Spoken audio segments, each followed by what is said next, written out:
Thank you very much. It's great to be back in the Midwest. I was raised in Missouri, Iowa, Nebraska, and as a matter of fact, I lived right here in Kansas City in my youth.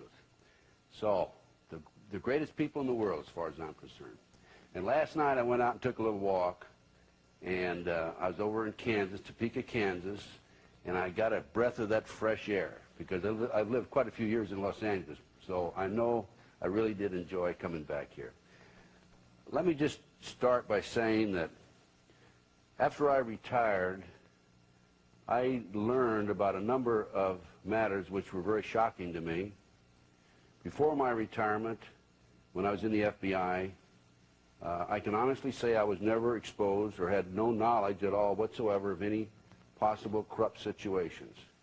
Of course, I had the privilege of having served under that great American J. Edgar Hoover for 21 years, till he passed away in May of 1972. And don't you let our adversaries tell you anything different. They have put out disinformation, and he is the victim of an extensive disinformation program that he's a homosexual. He was not a homosexual. Instead of making him a homosexual and a degenerate, I'm sure they would love to say that too, they've tried.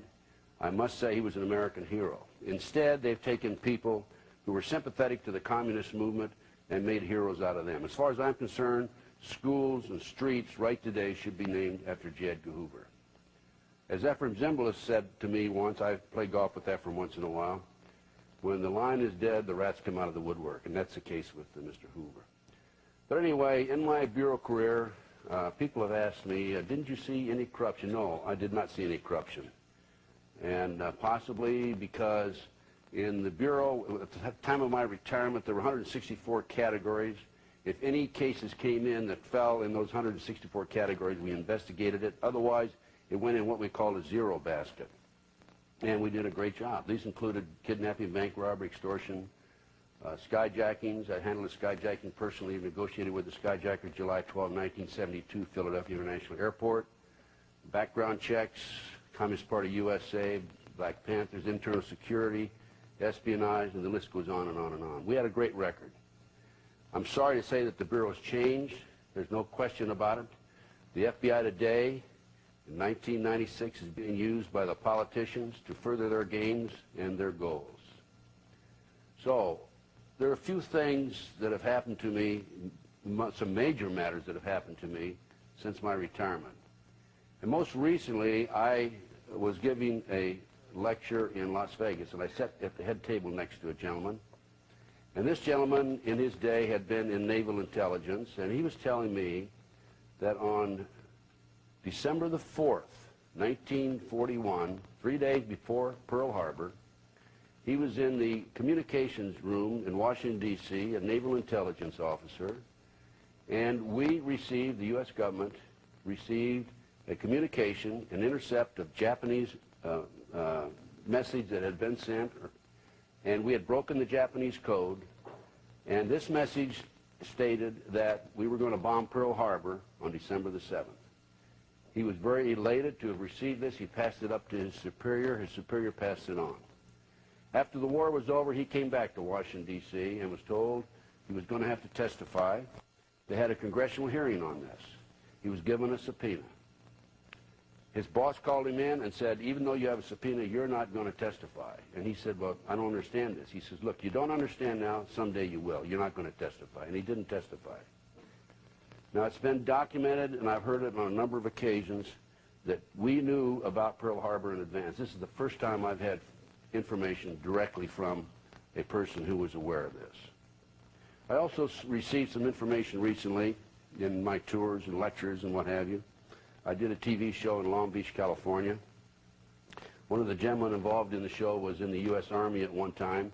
He told me that in the spring of 1973, we had bombed all of the North Vietnamese supply lines. We had mined their harbors. They were cut off. And one of his associates was in the communication room in Saigon. And this is, of course, a classified job. And when he was in this room, he received this message from the North Vietnamese: we surrender unconditionally.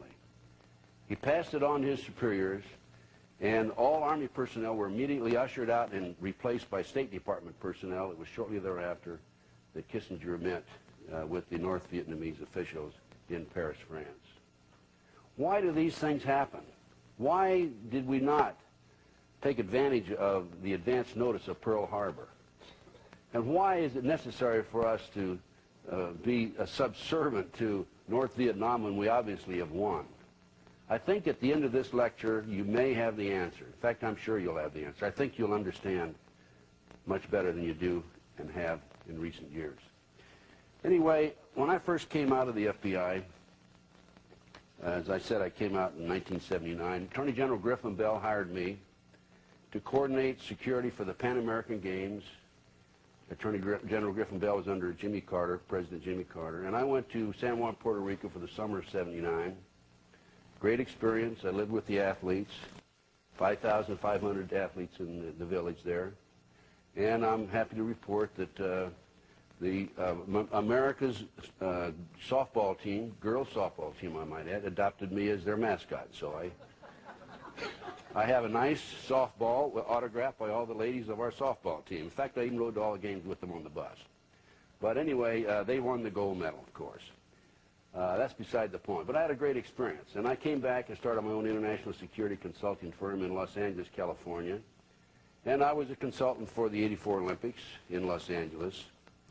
And one of my first cases that I handled, I was contacted by some of Dr. Jeffrey R. McDonald's doctor friends. I don't know if you remember the movie Fatal Vision, the book Fatal Vision. This was the former Green Beret doctor, and he was a doctor at Fort Bragg, North Carolina. On February the 17th, 1970, he was asleep in his living room. It was a house on Castle Drive on the base. It was an open base, however. And he was awakened by two white males, a black male in E6 sergeant stripes with camouflage jacket, and also by a white female with a floppy white hat and a long blonde wig. The white female had lights flickering across her face. She was chanting, "Acid is groovy, kill the pigs, acid is groovy, kill the pigs." The two white males, one had a knife, one had an ice pick. The black male with the E6 sergeant stripe camouflage jacket on had a 32-inch bed slat. We found out later it was actually a bed slat, but to McDonald at that time it was just a post of some, or a pole of some sort. And Dr. McDonald wrapped, according to him, wrapped his hands and his wrists with his pajama tops and was fainting off the blow. While he was fighting with them, he heard his daughter say, "Jeff, Jeff, help me, help me." And he heard his daughter, yeah, it's a 5.5-year-old daughter say that, and his wife yelling, "Jeff, Jeff, why are they doing this to me? Why are they doing this to me?" He felt a sharp pain to his right side. He awoke probably an hour and 15 minutes later, maybe hour and a half. He was half in the living room, half in the hallway. Total silence in the house. He went back. Here was his wife with 26 stab wounds in her chest. The children had numerous stab wounds in their bodies. All three of them were killed. The government, it was on a government reservation, the government claimed that Dr. McDonald went to bed and he noticed that the 5.5-year-old child who was sleeping with the mother had wet the bed, and he had a big argument with his wife, and because of this argument over the child wetting the bed, he wiped out the whole family. It's absolutely ridiculous. But anyway, so I was asked by some of Dr. McDonald's friends to investigate the case. And I told Dr. McDonald, I said, if you're guilty, as soon as I find out you're guilty, I'm not going to investigate any further. If you're innocent, I'll go right to the mat with you. Now, the gentleman had just been convicted in August 1979 of these three murders, even though the murders had been committed some 9 years prior to this. There were a number of appeals, and he was not indicted by the grand jury until 1974, so that was the reason for the delay. So I entered the case, and I noticed in reviewing the case, going through records, and I spent hours reading all kinds of material, the court dockets and testimony, etc. I noticed that skin that was in Colette's fingernails was turned over to William F. Ivory, who was the chief investigator for the Army, and it disappeared. Dr. McDonald did not have a scratch mark on him. The skin obviously was from one of the assailants, Colette being the wife.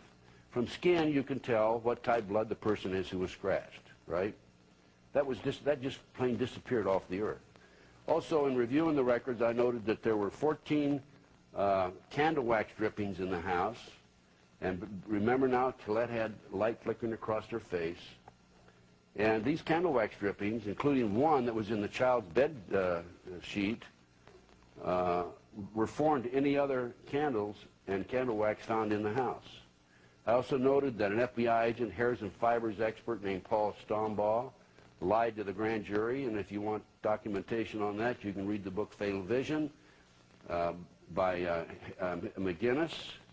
And in there, it states that he testified before the grand jury and said that the hair in Colette's right hand was Colette's hair. Well, what happened was they found that Colette had hair in her hand. They tested it against Dr. McDonald's. It did not match, so it had to come from someplace, so they said it was Colette's. You cannot say that hair is identical. You can say it's similar. You can say it's cut, pulled, peroxide, what part of the body it came from, and it's similar.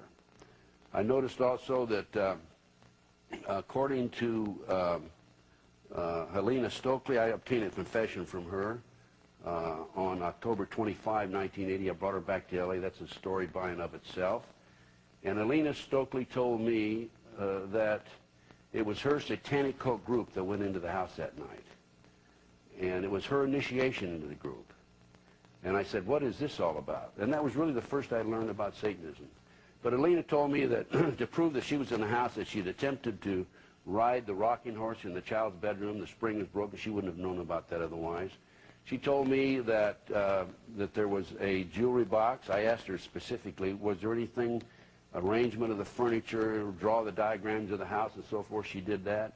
I asked her about a jewelry box on the master bedroom dresser. She said there was a jewelry box there. I had her describe it. And she described it. I went down and got a Sears and Roebuck catalog. I showed her the catalog. She picked out the box. It was identical with it. She talked about also that there was something unusual happened that night. She said that right in the middle of all this commotion and this fighting, that the phone rang. And I said, well, what happened? And she said, well, I answered the phone, and there was a man asked for Dr. McDonald. And I said, well, then what happened after that? And she said, well, Dwight Smith, who was the person she identified as also being there, there were some 7 individuals involved in the crime, said, hang up the GD phone. And so she hung up the phone. Well, later on, I found out through my investigative effort that the person who made that call was a fellow named James Fryer, and he was in the penitentiary in western North Carolina, out of Asheville, North Carolina. And I called the warden. I made arrangements to go out and interview him on a Saturday morning. Well, when I arrived out there that morning, can you guess what happened? He had escaped the night before. And in developing additional information on the case, I learned that one of the early prosecutors, Jim Proctor, was the judge's ex-son-in-law. He was divorced from his wife, but still the judge was a grandfather to the children.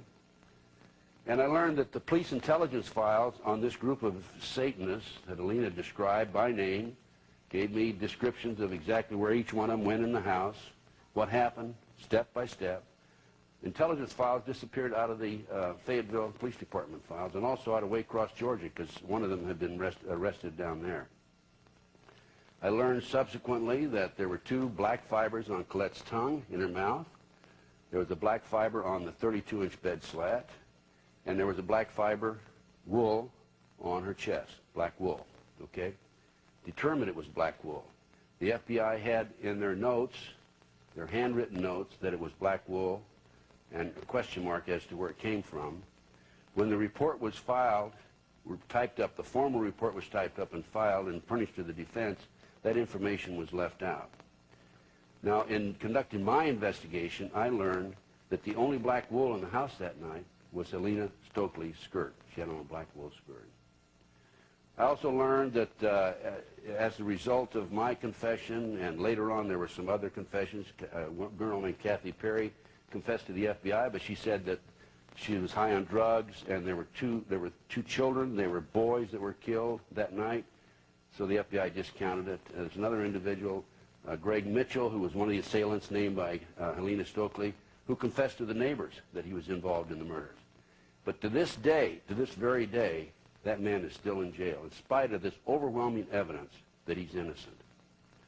Now, to confirm and document that it was a satanic cult murder, there were several signs that were left behind. This is always usually the case. They always leave signs behind. There were unexplained bird feathers in the house. There was a headless doll. And the 2.5-year-old child had shallow ice pick, 10 shallow ice pick wounds in her chest in the form of an S. I asked Helena, I said, Helena, what did that S stand for? And she said, Satanism. So this was a shock to me. The McDonald case, this man's in jail. I couldn't understand it. I went on national television, a number of national TV shows. I debated Freddie Kassab, the father-in-law, on CNN, and also a psychiatrist was there. And I talked about this satanic aspect, and I had people calling me from all over the country, telling me the same basic story, from the East Coast to West Coast, North and South. And I had people that, what you call them multi-generation Satanists. That's somebody who was born into it, mother, father, grandfather, grandmother are involved in Satanism. And adult survivors, that's somebody that gets out, usually has to go into hiding to survive. I had these people call me from all over the country telling me about the ceremonies and about the extent of the satanic movement in this country today. So I started investigating it myself. I gave a number of lectures on it. I had some national exposure, of course. And the bottom line is it's very easily explained, and it fits into a pattern. And this goes back some 200 years. I'm going to use as a textbook tonight Pawns in the Game. It's a book that was written by William Guy Carr. He's a retired commander in the Canadian Naval Force. And he had heard about the conspiracy and wanted to delve into it himself. He wrote a very compact book about what's going on with the Illuminati and how this fits into modern day plans, what's going on in the world today. So we're going to use that as a textbook for the first 2 hours, and the second 2 hours we'll have some case studies. So let's start out by stating and by showing you. We'll start with this page in the prefix. And you see this, we'll start up here. In 1784, an act of God placed the Bavarian government in possession of evidence which proved the existence of the continuing Luciferian conspiracy. This explains the previous 9 pages, goes into it in detail. We don't have time to do it completely. Conspiracy. Adam Weishaupt, a Jesuit-plain professor of canon law, defected from Christianity and embraced the Luciferian ideology while teaching at Ingolstadt University. In 1770, the money lenders who had recently organized the House of Rothschild retained him to revise and modernize the age-old protocols designed to give the Synagogue of Satan ultimate world domination so they can impose the Luciferian ideology upon what remains of the human race after the final social cataclysm by use of satanic despotism. Weishaupt completed his task on May the 1st, 1776. It's a communist holiday, isn't it? May 1, 1776. The plan required the destruction of all existing governments and religions. This objective was to be reached by dividing the masses, whom he termed goyim, meaning human cattle, into opposing camps in ever-increasing numbers on political, racial, social, economic, and other issues. The opposing sides were then to be armed, and an incident provided which would cause them to fight and weaken themselves as they destroyed national governments and religious institutions. In 1776, Weishaupt organized the Illuminati to put the plot into execution. The word Illuminati is derived from Lucifer and means holders of the light. Using the lie that his objective was to bring about a one-world government, to enable men with proven mental ability to govern the world, he recruited about 2,000 followers. These included the most intelligent men in the field of arts and letters, education, the sciences, finance, and industry. He then established lodges of the Grand Orient to be their secret headquarters. Weishaupt's revised plan required his Illuminati to do the following things to help them accomplish their purpose. 1, use monetary and sex bribery to obtain control of people already occupying positions in high places in the various levels of all governments and other fields of human endeavor. Once an influential person had fallen for the lies, deceits, and temptations of the Illuminati, they were to be held in bondage by application of political and other forms of blackmail and threats of financial ruin, public exposure, and physical harm, and even death to themselves and their loved ones. We're going to take these a point at a time. And then what I'm going to do, I'm going to show you what's going on in this country today. This is a recent headline, not too recent, 1989, June the 30th, 1989.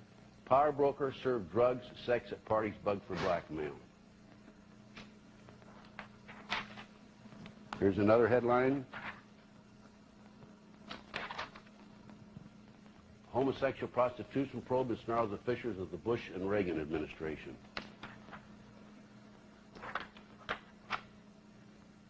Top Japanese politician linked to Spence. Craig Spence was a CIA operative. He was exposed as a CIA operative. His job was to set up dignitaries, politicians, congressmen, etc., and to blackmail them.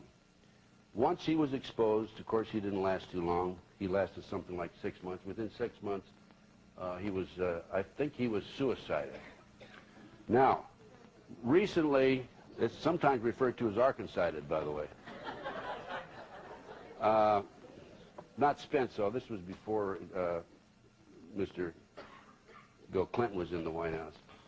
But in my experience as a private investigator, security consultant over the last 17 years, I've had a number of high-profile cases in addition to the Jeffrey McDonald case.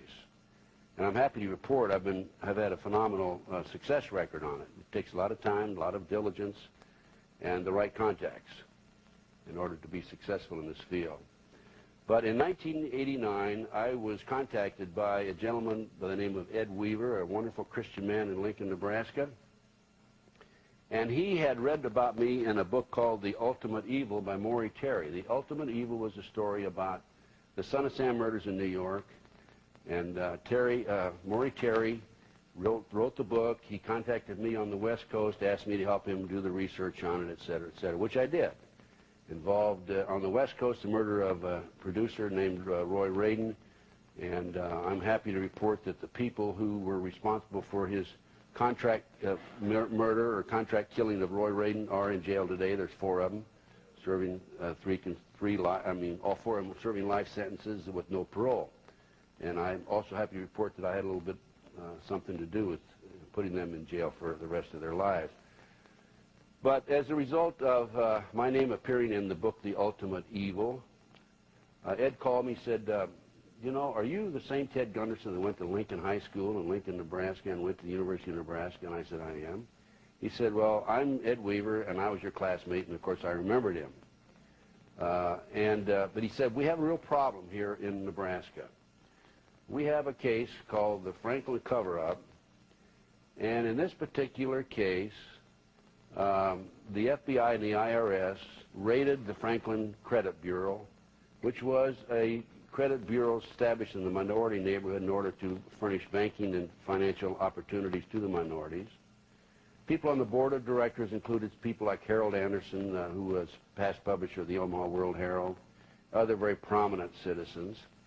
And as a result of the raid, there was publicity. Larry King, by the way, was the individual who was president of the Savings and Loan. Not Larry King, live CNN, but Larry King, a black man, a fast-rising star in the Republican Party, had sung the national anthem in Texas at the Republican National Convention and New Orleans at the Republican National Convention. As a result of the publicity, there were 80 children in Omaha came forward and talked about being exposed and ritualistically and sexually victims of this element, this group of people. These were some of the leading businessmen in Omaha. These kids named not only Harold Anderson, but they also named Bob Wadman, chief of police, as being involved in this ring. They named Gene Mahoney, past former vice squad with the Omaha, vice detective with the Omaha Vice Squad, Omaha, Nebraska, and he's now head of the Forestry Service for the state, has a park named after him between Lincoln and Omaha. They named the editor of the society page of the Omaha World Herald. They named the heir to the Brandeis fortune. I mean, these were top citizens, highly respected people in the community. And of these 80 children that came forward, 4 of them gave statements. Of the 4 who gave statements, 2 of them later recanted, probably under pressure. 2 refused to recant, Alicia Owens and Paul Bonacci. And actually, what happened with Paul, they feel like they apparently discredited him because he had been convicted of child molestation. Alicia Owens claimed that she had sex with Bob Wadman, chief of police, when she was 14 years old. She told the grand jury that.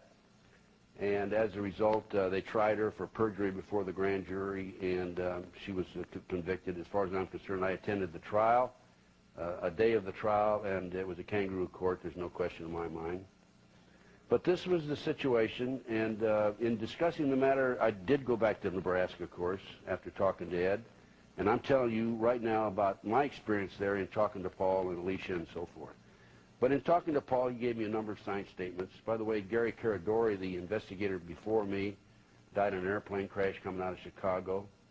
He had called they had a state Senate committee that was organized for the purpose of checking into this situation, this child sexual ring. And he had called the Senator, Lawrence Schmidt from Chicago. He was sent back there on a lead.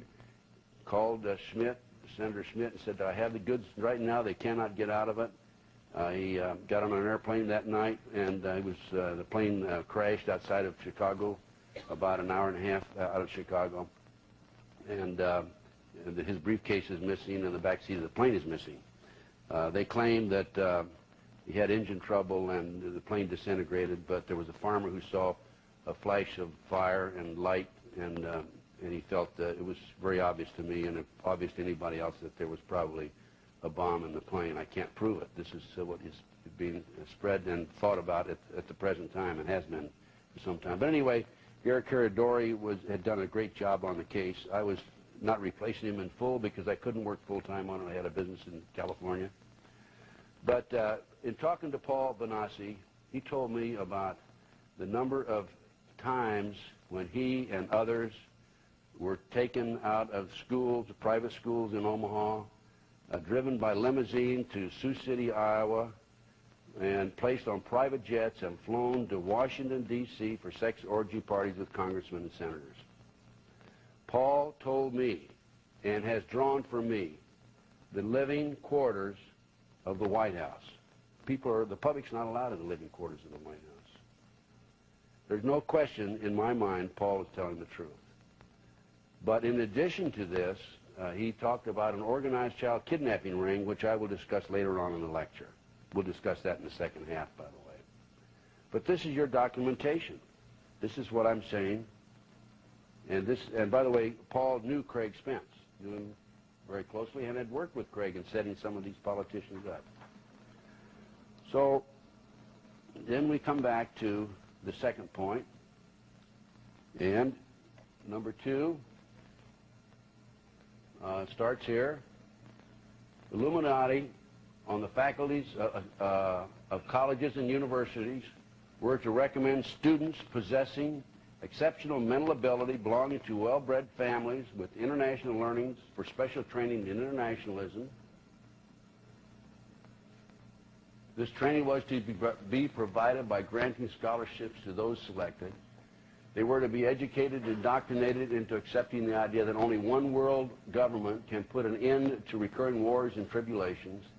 They were to be at first persuaded and then convinced that men of special ability and brains had the right to rule those less gifted, because the goyim, that's us, folks, masses of the people, don't know what is best for them physically, mentally, and spiritually. Today, 3 such schools are located in Scotland, Germany, Greece, and so forth. So I think you're probably aware of the extent of recruitment that the government does on college campuses. That doesn't, of course, mean that necessarily applies here in every instance, but I have known of the extensive recruiting efforts by the CIA on college campuses. And the CIA, believe it, no question about it, there's an element of the CIA that's tied into this, and I'll document that as I go along later on.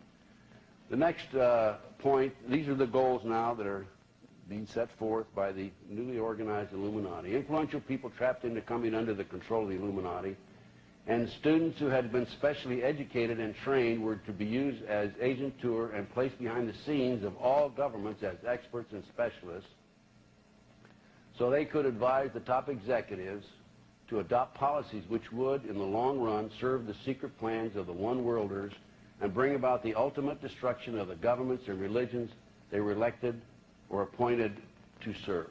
This happened in Yalta. You remember Yalta? FDR went over. We gave away the world to them. This has happened time and time again. The next point I find very interesting, and how true it is today. The Illuminati were to obtain control of the press and all other agencies which distribute information to the public. News and information was to be slanted so the Goyams would come to believe that a one-world government is the only solution to our many and varied problems. True today, isn't it? And again, I'm going to deal with that a little later on in this first 2 hours of the lecture. Going down here, a German author named Zwack put Weishaupt's revised vision of the old age conspiracy into book form and named it Ein Original Scriptum. My German isn't too good, even though I have a little bit of German in me. In 1784, a copy of this document was sent to the illuminist Weishaupt and delegated to foment the French Revolution. Mean the Illuminati was responsible for the French Revolution? Yes, absolutely. The courier was struck dead by lightning as he rode through Ratisbon on his way from Frankfurt to Paris. What about a little divine intervention there, huh? The police found the subversive documents on his body and turned them over to the proper government authorities. After careful study of the plot, the Bavarian government ordered the police to raid Weishaupt's newly organized lodges of the Grand Orient and the homes of some of the most influential associates, including the castle of Baron Bossendorf. Additional evidence thus obtained convinced the authorities the documents were a genuine copy of a conspiracy by which the Synagogue of Satan had controlled the Illuminati at the top, planned to use wars and revolutions to bring about the establishment of one kind or another of a one-world government, the powers of which they intended to usurp as soon as it was established. In 1785, the Bavarian government outlawed the Illuminati and closed the lodges of the Grand Orient. In 1786, they published the details of the conspiracy. I find that very interesting, and I think that we can now go on to some more specific goals, as mentioned. This appears also in this Pawns in the Game. In 1773, when Meyer Rothschild was only 30 years of age, he invited 12 other wealthy and influential men to meet him in Frankfurt. His purpose was to convince them that if they agreed to pool their resources, they could then finance and control the world revolutionary movement and use it as their manual of action to win ultimate control of the wealth, natural resources, and manpower of the world.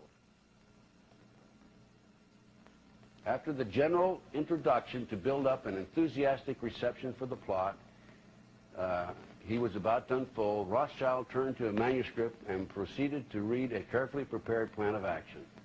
The following is what I have, this is the author, what I have been assured is a condensed version of the plot by which the conspirators hope to obtain ultimate undisputed control of the wealth, natural resources, and manpower of the entire world. 1.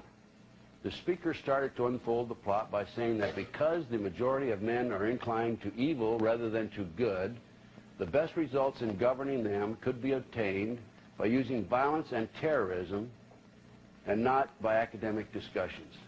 The speaker reasoned that in the beginning, human society had been subject to brutal and blind force, which was afterwards changed to law. He argued that law was force only to disguise. He reasoned it was logical to conclude that by the laws of the nature, right lies in force. Next point. He next asserted that political freedom is an idea and not a fact. He stated that in order to usurp political power, all that was necessary was to preach liberalism so that the electorate, for the sake of an idea, would yield some of their power and prerogatives, which the plotters could then gather together into their own hands. Do we have a little liberalism in this country today? Of course. 3. The Speaker asserted that the power of gold had usurped the power of liberal rulers even then, in 1773. He reminded his audience that there had been a time when faith had ruled, but stated that once freedom had been substituted for faith, the people did not know how to use it in moderation. He argued that because of this fact, it was logical to assume that they could use the idea of freedom to bring about class wars. He pointed out that it was immaterial to the success of his plan whether the established governments were destroyed by internal or external forces, because the victor had of necessity to seek the aid of capital, which is entirely in our hands. Number 4, he argued that the use of any and all means to reach their final goal was justified on the grounds that the ruler who governed by the moral code was not a skilled politician because he left himself vulnerable and is in unsuitable position to his throne. He said, those who wish to rule must have recourse to cunning and to make-believe, because great national qualities like frankness and honesty are vices in politics. I think that kind of applies to Washington, D.C. right today. Number 5, he asserted our right lies in force. The word right is an abstract thought and proves nothing. I find a new right to attack by the right of the strong and to scatter to the winds all existing forces of order and regulations, to reconstruct all existing institutions,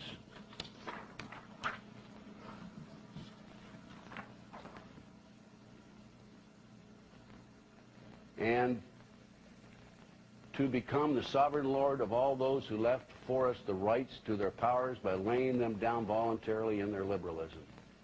6, he then admonished his listeners with these words: the power of our resources must remain invisible until the very moment when it has gained such strength that no cunning or force can undermine it. He warned them that any deviation from the line of the strategy plan he was making known to them would risk bringing to naught the labors of the century. The powers of our resources must remain invisible. What's going on in America today? Their plot, their plans, their conspiracy remains invisible. Nobody in a position of authority seems to be worried about it. It's only us who are Goyans that are concerned about it, right? The mass of the people. We do have an opportunity, fortunately, through the alternate press, to learn about these things, and through lectures such as we have here today. Number 7, he next advocated the use of mob psychology to obtain control of the masses.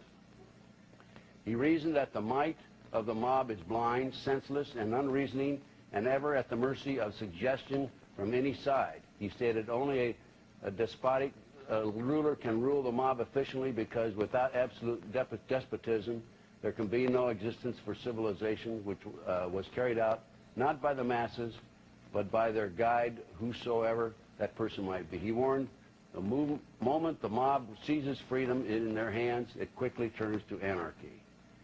Number 8, he next advocated that the use of alcohol, liquor, drugs, moral corruption, and all forms of vice be used systematically by their agenteurs to corrupt the morals of the youth in the nation. He recommended that the special agenteurs should be trained as tutors, lackeys, governesses, clerks, and by our women in the places of dissipation frequented by the Goyans.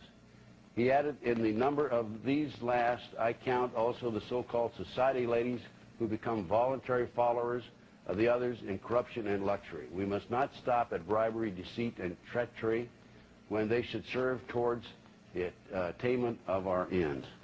Well, what about the youth today? What about drugs today? What about corruption of the morals of our youth? The CIA is the biggest drug dealer in America, has been for years, starting back in the 1960s, okay? Going on. By the way, speaking of drugs, let me just mention, there's a recent article in Reader's Digest. In fact, it was January 1996.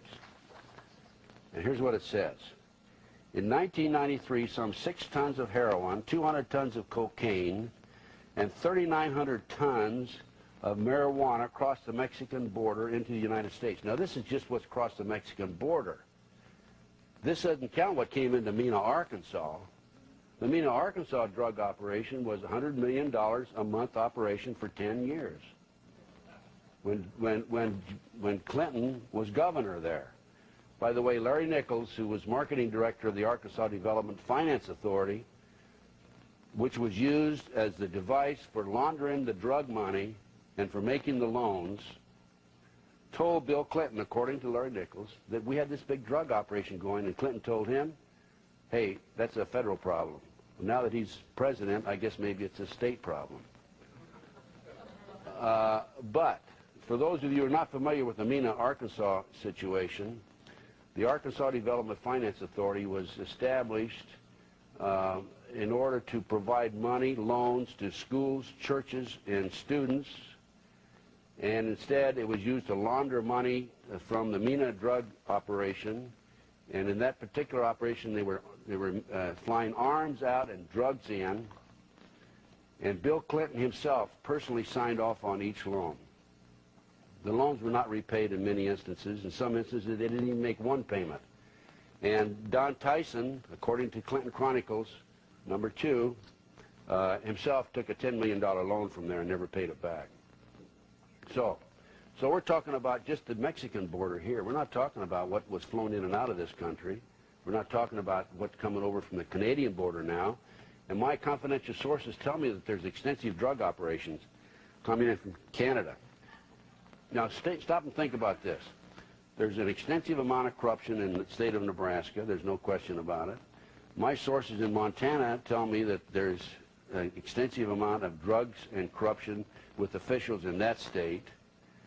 It makes a lot of sense, and it's much easier to corrupt a state with a few small population rather than with a large population like New York and California. So I think that's what we're looking at, and that would also include, of course, Arkansas. Now, according to these statistics are estimates by the White House Office of the National Drug Control Policy. Now, bear in mind, there was 1993, 6 tons of heroin, 200 tons of cocaine, and 3,900 tons of marijuana. I've already said that once. Now, yet that year, Customs confiscated from trucks, tankers, and vans less than 9 tons of marijuana, 4 tons of cocaine, and no heroin. So we're talking about corruption? Yes. Corruption at the highest level. Now, I have some sources, some confidential sources who furnish me information from time to time. And there's code words for some of these various operations. The code word that I'm going to tell you about right now, and this is in my source's own handwriting. He doesn't write too well, so I may make some mistakes. The Black Rose is the code word for this. It's a clandestine group of U.S. government operatives, primarily the CIA, which has for many years run illegal drugs and arms operations in both Southeast Asia via the Golden Triangle and the Middle East via the Golden Crescent, funded by the British socialist-based Russell Trust drug cartel. The Black Rose's current chairman and co-founder is an individual known as the White Rose, or GHWB, a known bisexual pedophile and CFR, Council on Foreign Relations conspirator. This man, as a top member of the Skull and Bones Society, developed a heroin ring which, while servicing as ambassador along with his CIA activities. The Black Rose also runs cocaine through Panama from Colombia to the offshore oil rigs in the Gulf of Mexico. That's directly from a government agent. Now, we mentioned Vietnam. In the McDonald case that I described to you earlier, the motive for the cover-up, and I waited until now to tell you about this. Helena Stokely told me that the reason for the cover-up was because her Satanic Cult drug group were bringing drugs in from the base that had been flown in plastic bags in the body cavities of the dead GIs from Vietnam in Air Force planes, CIA planes. They were bringing the drugs off the base and distributing them up and down the East Coast. And they went in on their own, wiped out the McDonald family, without the knowledge of the higher-ups in the drug operation, which included some top Army personnel, some police officers, 2 attorneys in Fayetteville. And the higher-ups were afraid that if there was an investigation of Alina Stokely's satanic cult group, it could expose the whole operation. You want documentation on drugs being flown in plastic bags in the body cavities of the dead GIs? Look at Time Magazine, January 1, 1973. I mentioned Mena, Arkansas, drugs. By the way, there's been so much heat placed on Mena, Arkansas, that they've shifted their operation for this drug activity to Biloxi, Mississippi. I mentioned the laundering of money on the Mena, Arkansas case. They were laundering their money through the Arkansas Development Finance Authority into a BCCI bank in Atlanta, Georgia, and one in Florida. And they also laundered their money in Ross Stankowski's bank in Chicago. Beg your pardon? That's right. I'm sorry. That's right. We're not supposed to have questions, are we? Okay. Now let's talk about the next point here, item number 9. Turning to politics, he claimed that they had the right to seize property by any means and without hesitation, if by doing so they secured submission and sovereignty. He pronounced our state marching along the path of peaceful conquest has the right to replace the horrors of war by less noticeable and more satisfactory sentences of death necessary to maintain the terror, which tends to produce blind submission. I gave a speech just a few nights ago for the Prophecy Club in Wichita, 2 nights ago, as a matter of fact. And a farmer came up afterwards, told me about his problem, and I'm sure that some of you here may have the same problem. He was granted some loans by the bank, and he was making his payments. He had a little problem for a short period of time, but he was able, he felt like he could catch up on it, and they recalled the whole note. Now he's in the process of losing his farm. It's been in the family for 5 generations. This is tragic, and this is happening to farmer after farmer after farmer. I don't know if those of you who are familiar with the Gordon Call case out of North Dakota. IRS came in. They were going to take his land away from him, his farm away from him. He had a shootout with the U.S. Marshals on the highway. His son, Yori, was shot and is presently serving life in the penitentiary right now. I'm glad to report that Yori's attorney is John DeCamp from Lincoln, Nebraska, who's also worked with the Nebraska Franklin cover-up case. John's a wonderful man and a great attorney, and I've been working with John, as I mentioned, since the late 1980s. But Gordon Call had to go into hiding in Arkansas, and he was ultimately murdered by the marshals. And the sheriff who went in with the marshals, according to information I have, made the statement after they shot him, "Oh, you shot the wrong man," and then the sheriff ended up dead. I can't say that somebody shot him or didn't shoot him, but I know he ended up dead. The house ended up being burned down. Those of you who are familiar with Dianne Feinstein, the senator from California, she's introduced a bill about taking the national parks and taking the state land and county land and turning it over to the federal government. There is an organization in the government itself known as the International Biosphere Reserves.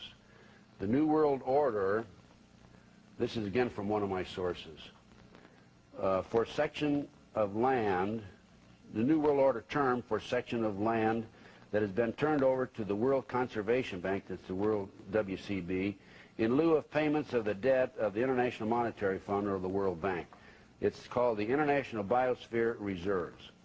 In the U.S., largely unknown by most Americans, many beautiful national parks and wilderness areas are quietly being turned over to the world bankers, the Rothschilds, Rockefeller cartel, as payment on the national debt. Areas such as the Smoky Mountain National Park, these are then cleared of any citizens and zealously patrolled by the U.S. Forestry Service.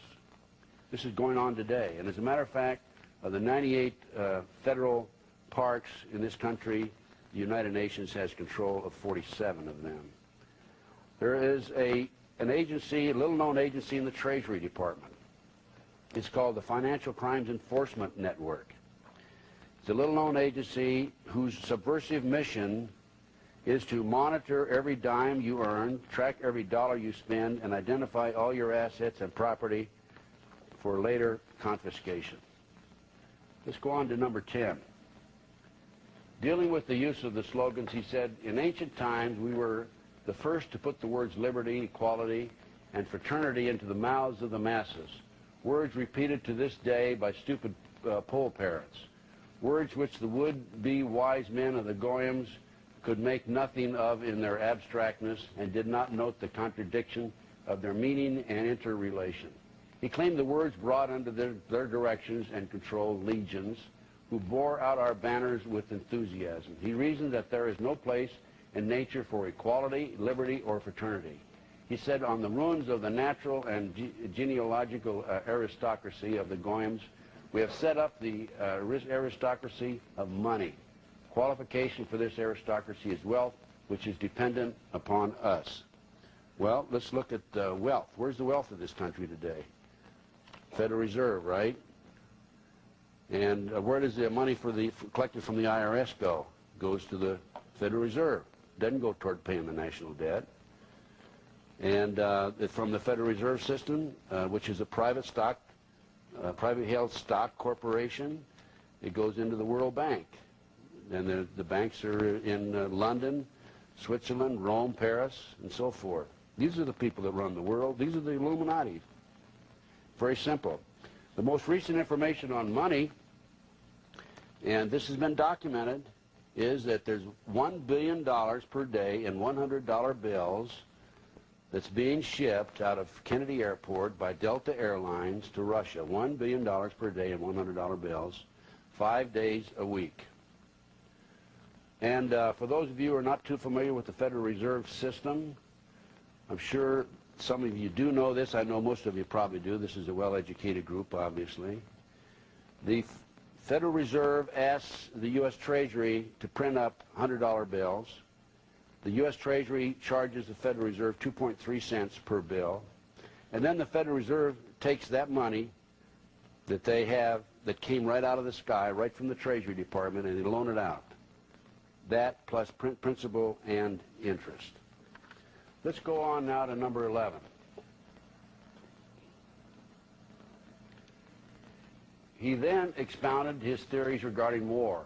In 1773, he set down a principle which the government of Britain and the United States publicly announced as their joint policy in 1939. Don't you find that interesting? Set down policy. He set down a principle that was announced by our government and the British in 1939. I find that fascinating.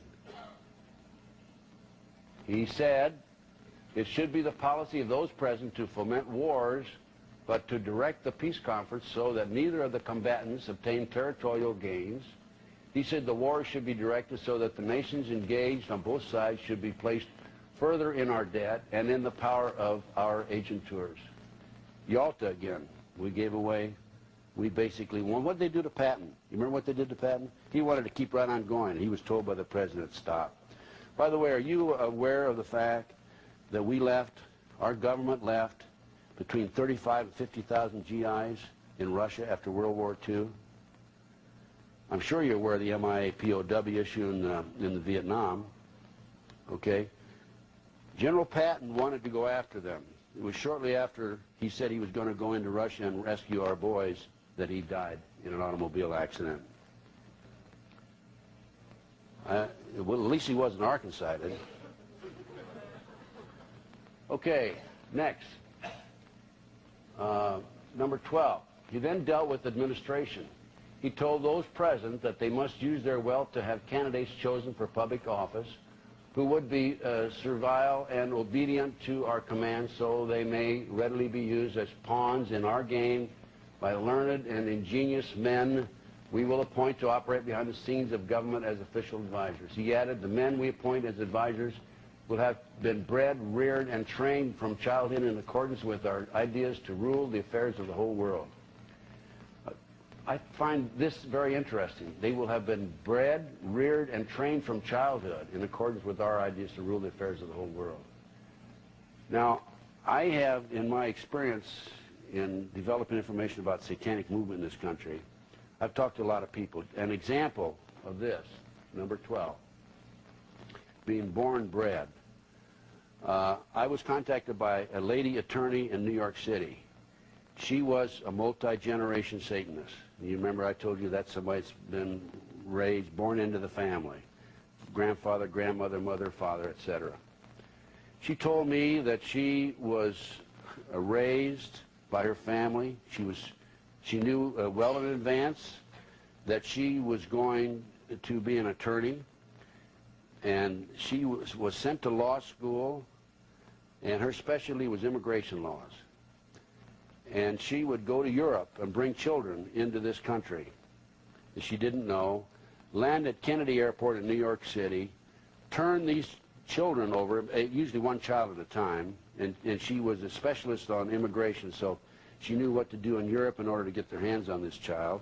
Bring the child in, turn it over to a man, two men, in Kennedy Airport she'd never met before, and walk away. She was supposedly bringing the child in for adoption. I've seen case after case of history where people were specifically assigned and born and reared and trained for assignments in this area.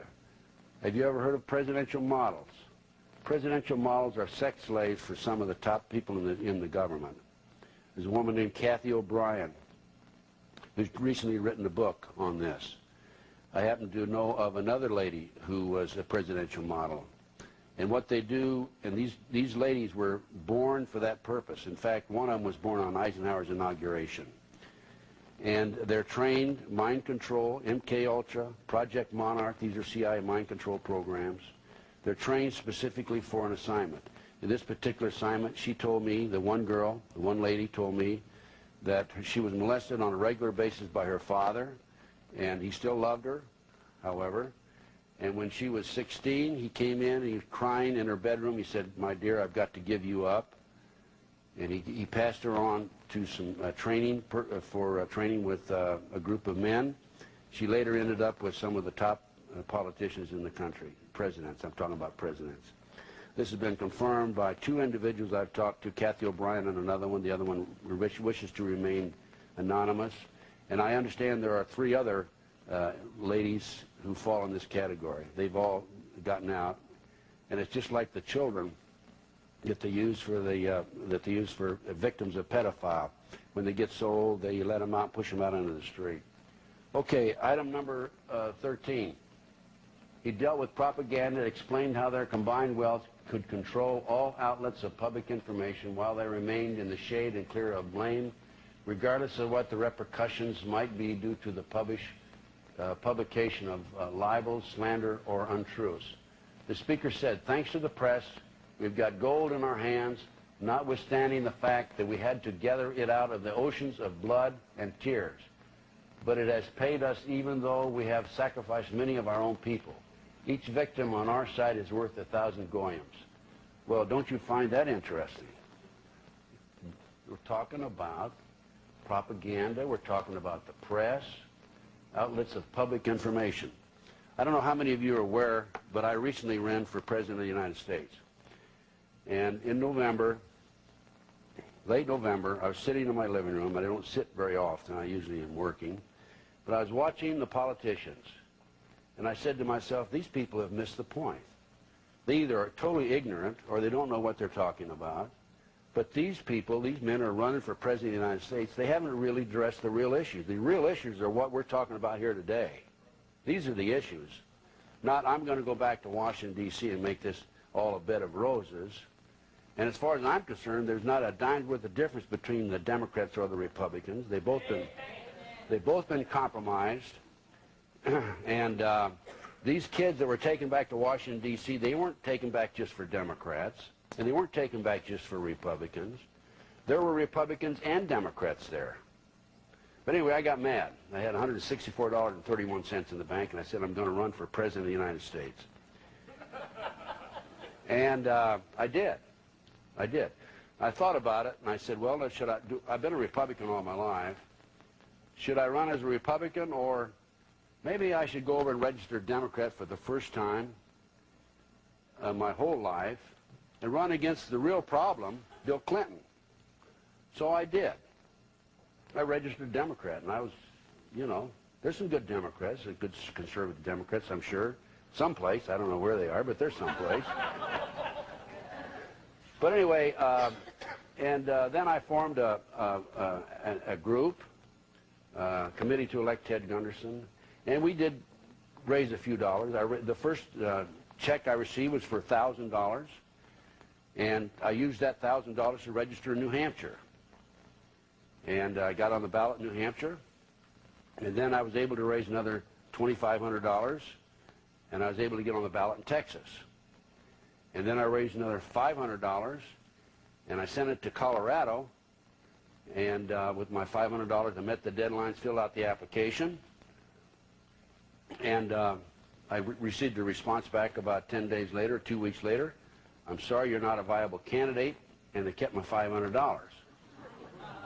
I tried to get on the ballot in Oregon and Tennessee. They said, you're not a viable candidate, forget it.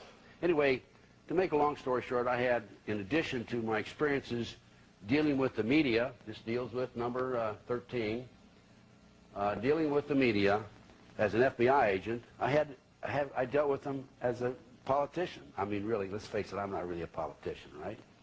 But it was fun. And I recall that I was campaigning in Texas. I did manage to get to Texas. I didn't manage to get to New Hampshire. My money was real short. But a man came in. He liked my platform, strictly downsize the federal government, do away with the IRS, go back to the 17th Amendment, you know, states' rights, and so forth. The man came in. He said, look, he said, I'd like to support you. And I said, fine. You know, I need all the support I can get. He said, no, financially. I said, fine, but you can only give me $1,000 unless you put a political action committee together and you give me $5,000. He said, no. He says, I'll tell you what we'll do. We'll go on a joint venture, and I'll invest some money, and you can come in and be a business partner with me. I said, that's great.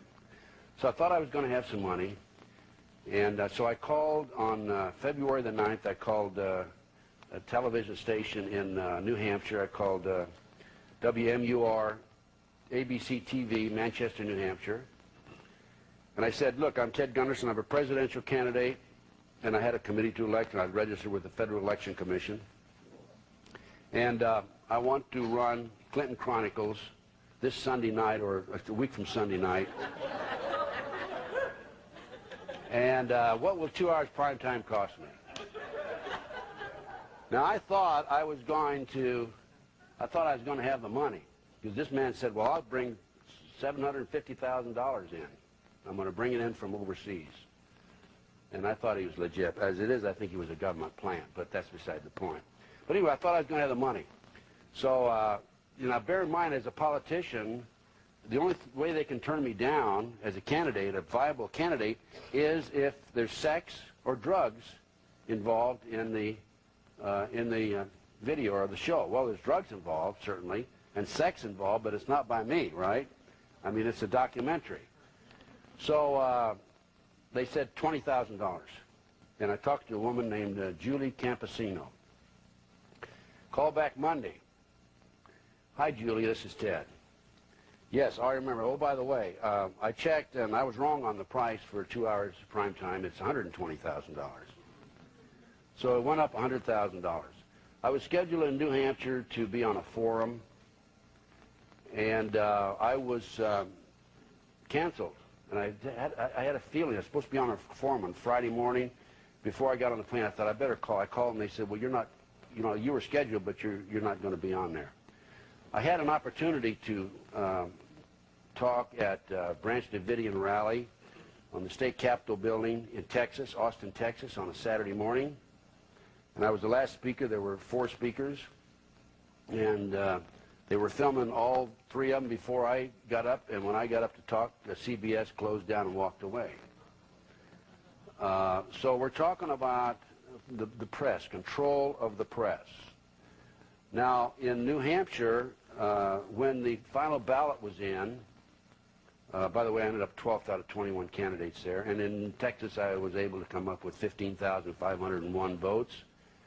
And half of those votes were from the Christian Station TV show that I did in Houston, Texas. And so it shows you the power of television. But in New Hampshire, when the final tally came in for the Democratic primary, the press reported that Bill Clinton had 94% of the votes, and the rest of us had 6%.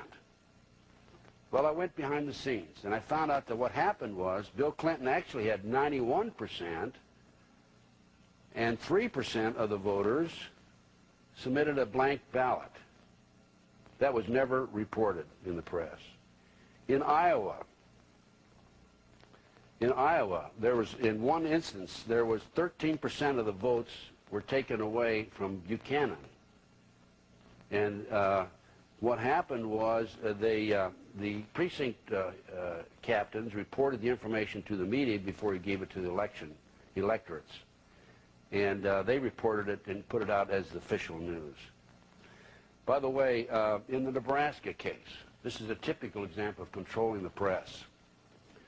Yorkshire Television out of England came into Lincoln and Omaha and did a 10-month TV documentary of the case. They talked to Paul Bonacci, Alicia Owens, and by the way, the kids told me that there were victims. Young children were being transported from Omaha to Des Moines, to Milwaukee, to Madison, back to Minneapolis. They were being victimized by some of the leading men in all of these various communities, leading businessmen. But Yorkshire Television came in. We couldn't, John could not get an American organization or corporation or American studio or film production company to do anything here, so he went to England. They worked for 10 months. They put together a TV documentary. It's called Conspiracy in Silence. On May the 4th, 1994, it was to be aired. 2 weeks before it was to be aired, on the Discovery Channel. Discovery Channel was purchased by Cox Television, and the show was killed. Cox Television out of Atlanta, Georgia. One of the major stockholders in Cox Television, according to John DeCamp, is George Bush. I find that very interesting. Now, there was an article recently in the Las Vegas Review-Journal. And since I happen to live in Las Vegas, I happen to have noticed this, but I've seen this on a number of other occasions. It's dated April 3, 1996. This article deals with the Freeman. The Freeman's beliefs are described as the headlines. I got mad not too long ago when I heard Brandy Schweitzer, Leroy Schweitzer's daughter, was claiming that her father was being tortured by the U.S. Marshal. I jumped on a plane and flew to Montana to find out for myself. I interviewed Brandy Schweitzer and Scott Schweitzer, and I interviewed another individual who saw Leroy Schweitzer, the head of the Freeman Group in Montana, the day that he was arraigned, and he had a 1.5-inch gash on his cheek, and I took statements from these people on camera. And so I do have a little bit of first-hand knowledge. I've also interviewed a number of people who have attended the school. And in fact, Jeremiah Television is doing a video on it, and I'm helping them in that regard. I just want to read this to you. But after a week of being confined to the snow-covered ranch, watched by federal agents who have a direct telephone line to the ranch compound, the Freemen are showing signs of leaning more heavily on the racist Christian identity teachings that form the basis of their politics. It's very frightening, said Eric Ward, Associate Director of the Northwest Coalition Against Malicious Harassment. Sometimes I wonder who's being harassed, by the way. The Seattle-based human rights group is well known in the region for keeping track of neo-Nazis, white supremacists, and other fringe groups. They believe there's a world conspiracy that has signaled them out and that satanic powers will be turned against them, Ward said. It creates the idea of being crusaders or even martyrs for the cause. The Christian identity movement holds that white people from Northern Europe are God's chosen, while Jews are the offspring of Satan and blacks are subhuman, quote, mud people, end quote. This theory may be the backbone of the Freemen's efforts to set up their own government. Notice it said may be, right? To set up their own government and claim America for, quote, true citizens. It's like a cult, Ward said. These are people who have isolated themselves from the rest of society. There's no moderating influence. They're feeding on one another's fears and paranoia.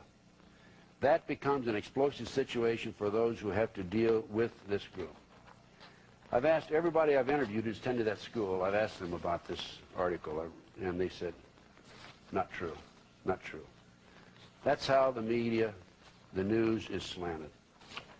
Now, I'd like to read, in conclusion with number 13, I'd like to read from an article that appeared in Operation Vampire Killer 2000. Some of you may have already seen this. And here's what it says. David Rockefeller, international billionaire, humanist, CFR, Council on Foreign Relations kingpin, founder of the Trilateral Commission, World Order godfather, and in all probability the high school graduated voted most likely to be hanged for treason. I didn't say that. Voiced his praise of the control of the U.S. media for keeping their oath not to divulge the globalist plans to the public. Speaking to his fellow conspirators at a meeting of yet one more infamous world order group, the Bilderbergers, Mr. Rockefeller said, by the way, I have a book that's available. You talk about control of the media, control of the press. It's called Who's Who of the Elite. And if you're interested in this book, I'll be glad to make it available to you. I'll just have to give you the information. My address will appear, by the way, on this video at the end. And if I can't come up with it, I'll make sure that the Prophecy Club has it available to them if you want to get it from them. But this book is the Who's Who of the Elite. This names the members of the Trilateral, current members and past members, the Council on Foreign Relations, the Committee of 300, the Bilderbergers, Skull and Bones, and then it breaks them down. It points out the number that are working in the TV media. It points out the number that are working in universities. There's a lot of them in the universities, folks. It points out the number that are working in the publishing business and the number that work in the print media. I don't have those figures with me, but it's amazing and astounding how many that there are. And that's your control of the media. Anyway, continuing. This is what Rockefeller, according to Operation Vampire Killer 2000, this is what Rockefeller told the Bilderbergers. We are grateful to the Washington Post, the New York Times, Time Magazine, and other great publications whose directors have attended our meetings and respected their promise of discretion for almost 40 years. He went on to explain, it would have been impossible for us to develop our plan for the world if we had been subject to the bright lights of publicity during those years. But the world is now more sophisticated and prepared to march towards a world government. The supernatural sovereignty of an intellectual elite and world bankers is surely preferable to the national autodetermination practiced in past centuries. And then it goes on, that's the end of the quote. It is not reported if the attendees kissed his ring or anything else after their leader bestowed his blessing on those in attendance. Actually, we could ask Governor Clinton or Dan Quayle, both of whom were there. Bush and Clinton are Bilderbergers, internationalists, and their goals are exactly the same for America. Let us repeat. Clinton's, Bush's, Perot's plans for America are virtually identical. The Republican, the Democrats' goal for America are virtually identical. They both are taking our nation into global government. Globalist Mr. Dan Quayle was there in the June 1991 meeting, being sized up as a possible Bilderberger U.S. presidential contender in 1996. The major media's job is to convince Americans that the Republicans and the Democrats are on opposite sides and fighting each other. Interesting. Okay, number 14. He then explained the necessity of having their agent tour always come into the open and appear on the scene when conditions had reached their lowest ebb and the masses have been subjected by means of want and terror. He pointed out that when it was time to restore order, they should do it in such a way that the victims would believe that they had been the prey of criminals and irresponsibles. He said, by executing the criminals and lunatics after they have carried out our preconceived reign of terror, we can make ourselves appear as the saviors of the oppressed and the champions of the workers. The speaker then added, we are interested in just the opposite, in the denudation, the killing out of the goyim. I have received information, and I want to be very cautious about this. I cannot document this. It's strictly intelligence, raw intelligence information, so I don't put it out as a fact. But if it's true, it's something to be concerned about. that weapons are being given to gangs in this country, gangs that are distributing drugs, men on the street, and that these gangs are the ones that have been designated to shoot and eliminate police officers when the time comes. And then the Army or the New World Order or the military, whoever's going to be taking over eventually, will come in and eliminate the gangs. I also have information that the biggest concern of the New World Order is not the militia. That's all a facade. I'm afraid they could eliminate the militia as it stands today without too much difficulty, although there will be some people that will be difficult to locate and seek out. But the biggest concern they have is the veterans who have come back from the various services, particularly the Navy SEALs and the Special Forces. And I have been told, and I think this is accurate information, I don't want to put it out as a fact per se, because I have not seen paper on it, and I usually like to say this is so because I've seen the documentation. But I've been told that these are the men that they're concerned about, the New World Order is concerned about. These are the men who have already had others assigned for assassination. In other words, these are the ones that will be the first to be assassinated when the New World Order tries to take over. Okay, next. He next explained how industrial depressions and financial panics could be brought about and used to serve their purpose, saying enforced unemployment and hunger imposed on the masses because of the power we have to create shortages of food will create the right of capital to rule more surely than it was given to the real aristocracy and by the legal authority of kings. He claimed that by having their agent tour control the mob, and the mob could then be used to wipe out all who dare to stand in their way. Number 15, financial panic, right? Food shortage. What about savings and loan? You remember the savings and loan, when they deregulated savings and loan? Millions of people lost their money, their life's savings. Right up here in Lincoln, Nebraska, Commonwealth Savings and Loan was written up in on 60 Minutes over that. There's organizations that advocate right today the reduction of the world population. They're actively advocating that. Warren Buffett, the richest man in America, on and off with another gentleman, depending on how much stock they bought the day before, and has been identified by the kids in the Nebraska case as being present at some of the meetings that were held. Warren Buffett is very active in this organization to reduce the world population. It's been alleged that the AIDS epidemic was actually started by the government. And then we have more recently this, the HARP program. For those of you who do not have this book, it is available through the Prophecy Club. Angels Don't Play This Harp, Advances in Tesla's Technology.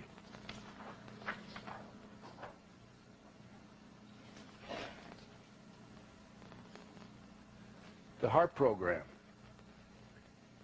U.S. government has a new ground-based Star Wars weapon which is being tested in the remote bush country of Alaska.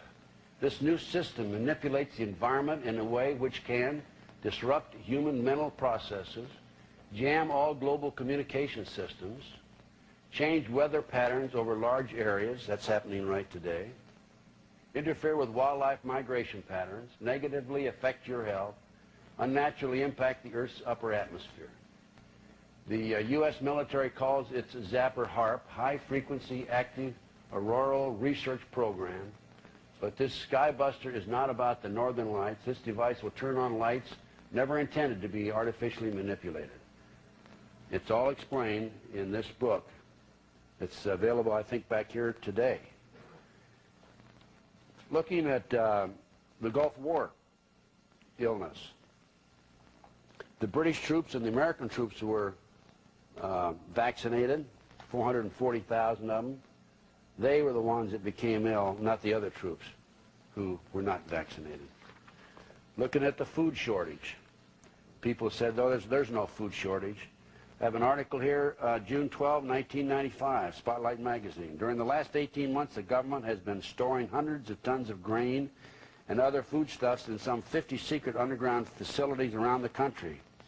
There are certain grain shortages areas that are empty on a regular basis to the extent that there's hardly any grain available for the general public. Look at, let's go on to the next item.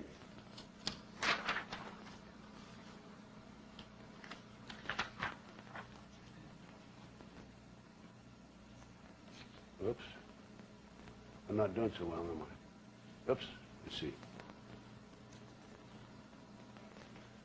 Okay. We talked about financial panics and so forth, depression, financial problems. The infiltration into continental Freemasonry was next discussed extensively. The speaker stated that their purpose would be to take advantage of the facilities and secrecy Freemasonry had to offer. He pointed out that they could organize their own Grand Orient lodges within Blue Masonry in order to carry on their subversive activities and hide the true nature of their work under the cloak of philanthropy. He stated that all members initiated into their Grand Orient lodges should be used to politicize purposes and for spreading their atheistic, materialistic ideology amongst the Goyans. He ended this phase of the discussion with the words, "When the hour strikes for our sovereign Lord of all the world to be crowned, these same hands will sweep away everything that might stand in their way."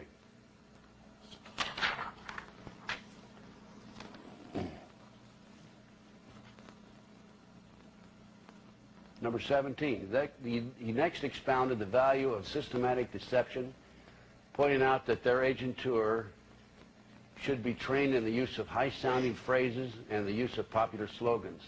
They should make the masses the most lavish of promises.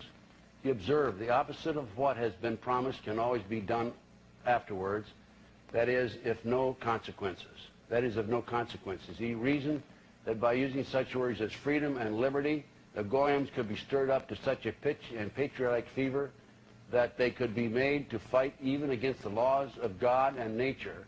He added, and for this reason, after we obtain control of the very name of God, we'll be erased from the lexicon of life. He then detailed the plans for revolutionary war, the art of street fighting, and outlined the pattern of the reign of terror which he insisted must accompany every revolutionary effort, because it is the most economical way to bring the population to a speedy subjection. Well, we have most recently here Janet Reno, among other things, once a national hit team, February 27, 1995.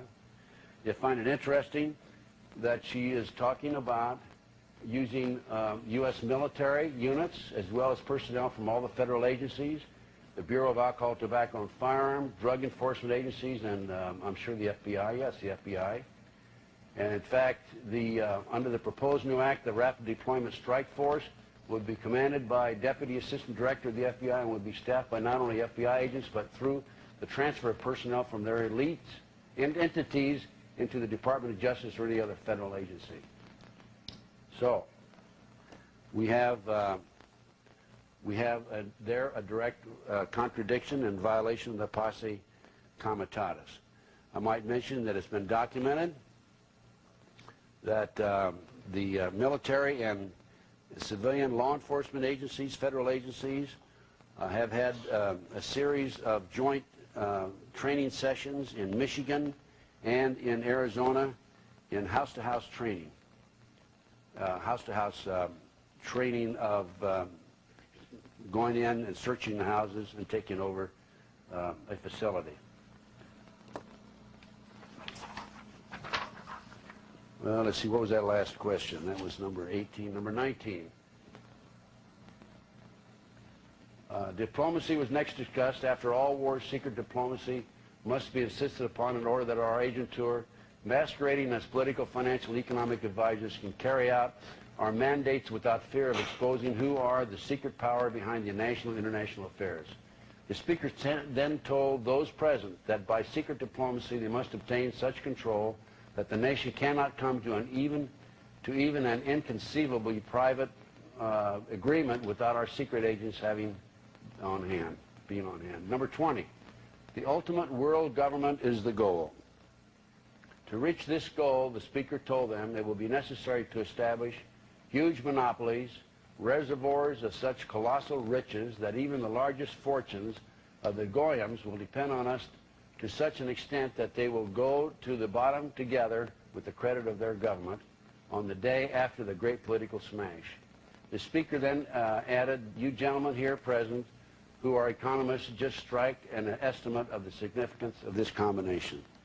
Well, I think you may recall, since you are a well-educated group, about the meeting in San Francisco, September 27th to October 1st, Plans for Global Civilization. Gorbachev, Bush led the charge. It was chaired by Ted Turner.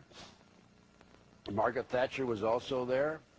Margaret Thatcher was the one person that said, no, I want to maintain sovereignty for Great Britain, for England. And she walked out on it. What about our people? Don't you think we deserve sovereignty? Of course we do.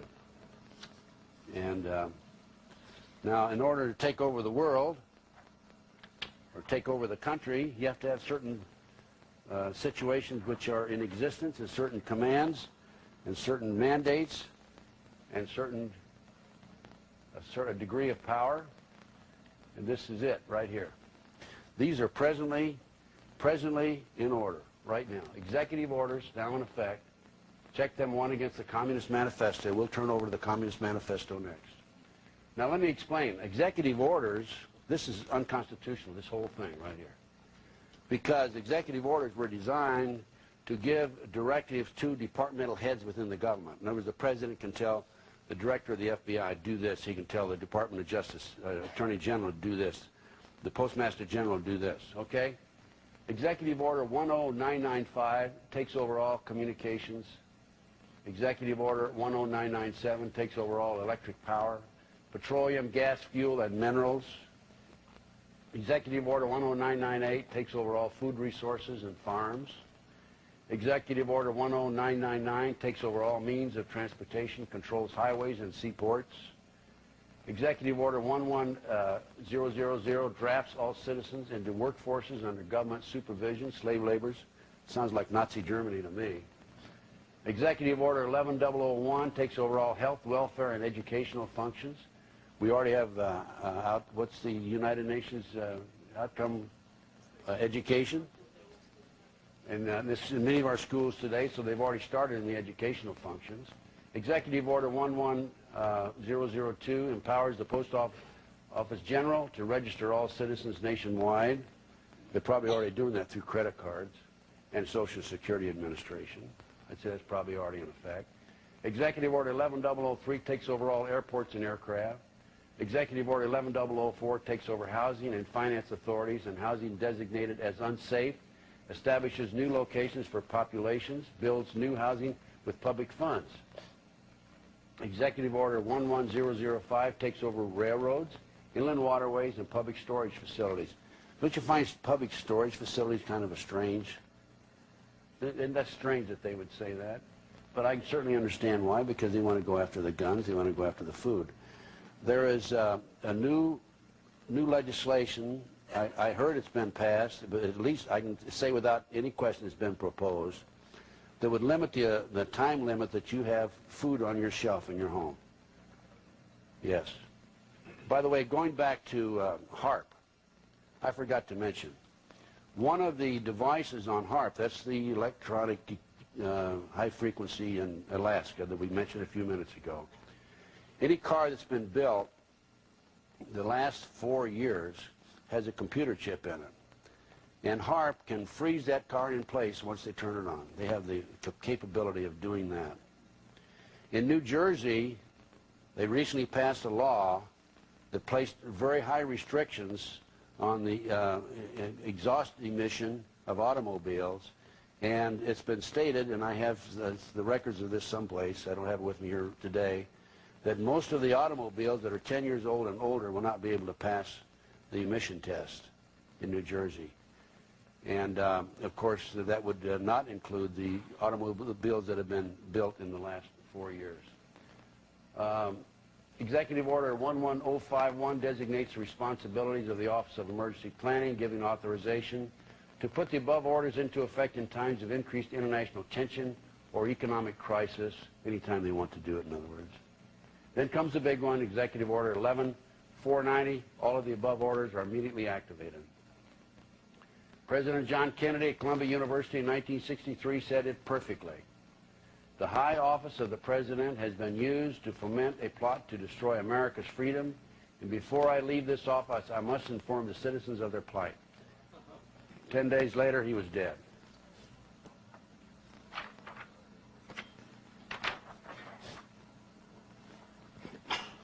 Communist Manifesto. The Communist Manifesto represents a misguided philosophy which teaches the citizens to give up the rights for the sake of the common good, but it also ends in a police state. This is called preventative justice. Control is the key concept. Read this carefully. Abolishment of private property. Heavy progressive income tax. Abolishment of all rights of inheritance. Confiscation of property for all immigrants and rebels. A central bank. Government control of communication and transportation. Government ownership of factories and agriculture. Government control of labor. Corporate farms, regional planning. By the way, to have corporate farms, you just about have to take over all the farms, don't you? Well, what are they doing in this country today? The big conglomerates are coming in and taking over the farms and the ranches when you can't meet your note in IRS, like in the Gordon Call case. Government control of education. Now let's look at. I took this out of the book recently. And these are, we're going back to the Illuminati now. We're going back 200 years. In a meeting on July the 16th, 1782, they set forth a 7-part goal. Order of chaos, abolition of private property, abolishment of inheritance, patriotism, all religion, abolishment of the family. What are they doing in this country today? Look at the moral fibers that are being destroyed through drugs. Drugs that are being brought into this country by government people. Creation of a new world order. 1782, a new world order. Number 21.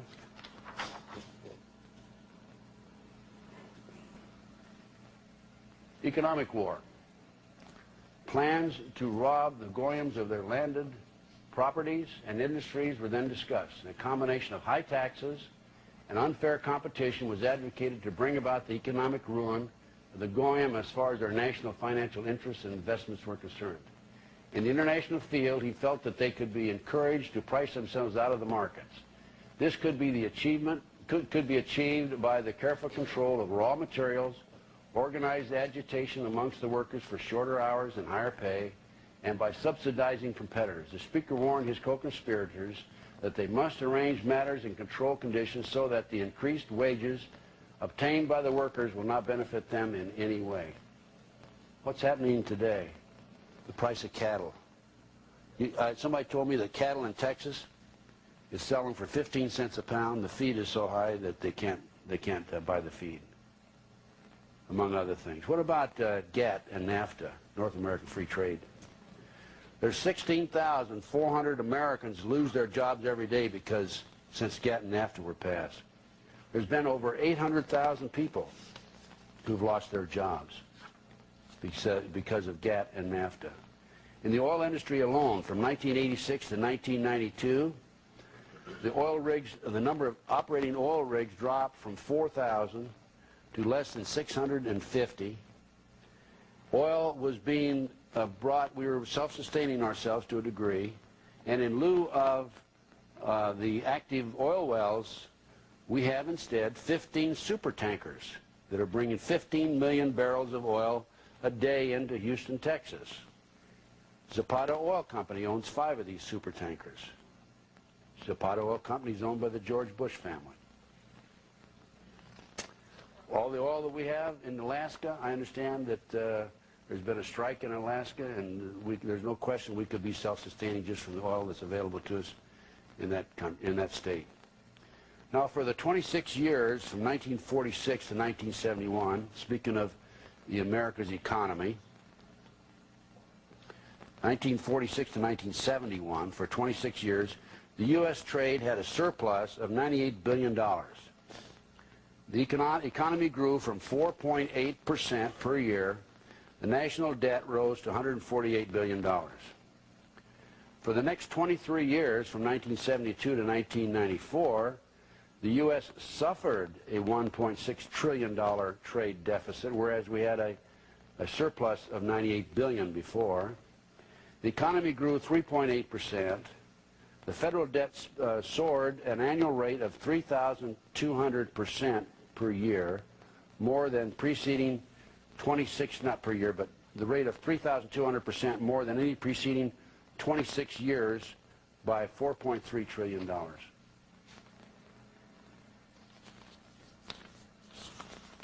So we have, where do we leave off? Number 21, 22, armaments. It was suggested that the building up of armaments for the purpose of making the Goyim destroy each other should be launched at such a colossal scale that in the final analysis there will only be the masses of the proletariat left in the world, with the few millionaires devoted to our cause and police and soldiers sufficient to protect our interests.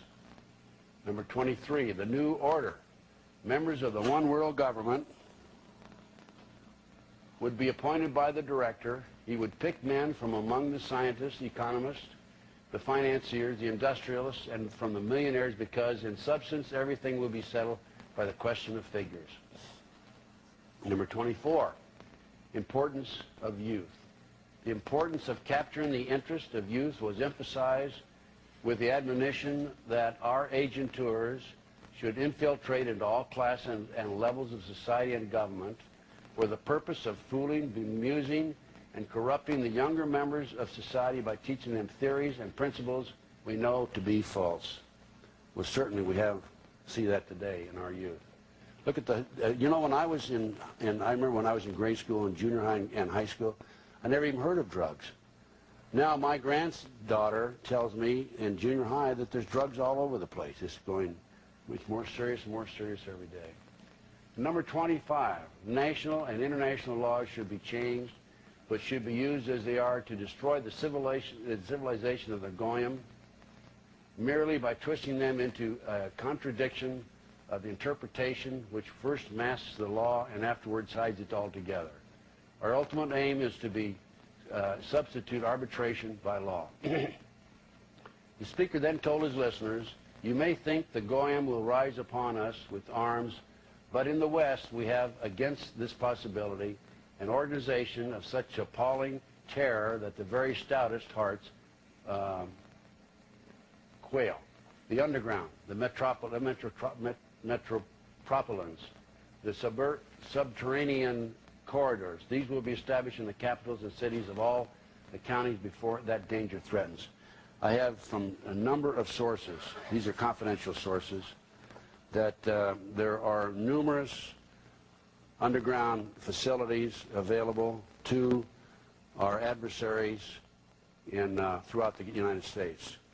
I have been told by a source that's reliable, a source that's involved in the intelligence community, that there is extensive city underground in the Las Vegas, Nevada area. I've also been told by reliable sources that there is a piece of equipment that will go through hard rock at the rate of, I think, 10 miles an hour. I'm not sure about how many miles an hour it'll go. And it'll spit this rock out, and you can drive a car or a train through it.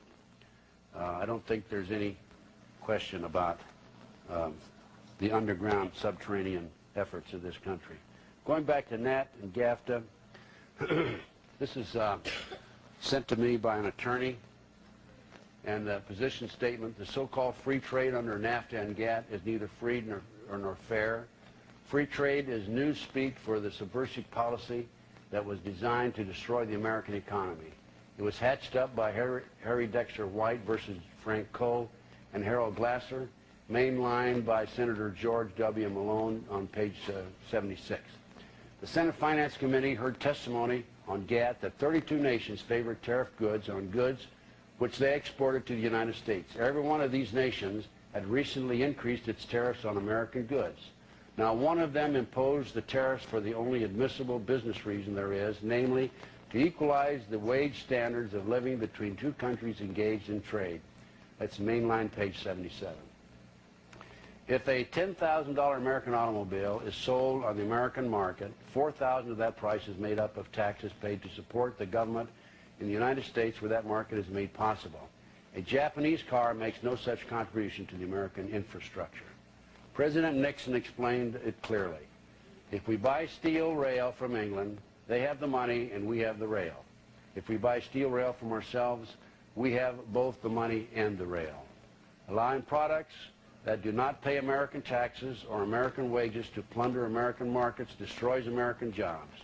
American dollars are taken out of the American economy where the money creates more American products with American jobs. It is not building walls to protect the American economy from an anti-American policy that tears down American productivity and prosperity. That, ladies and gentlemen, I think fairly well documents the goals and aims of the New World Order.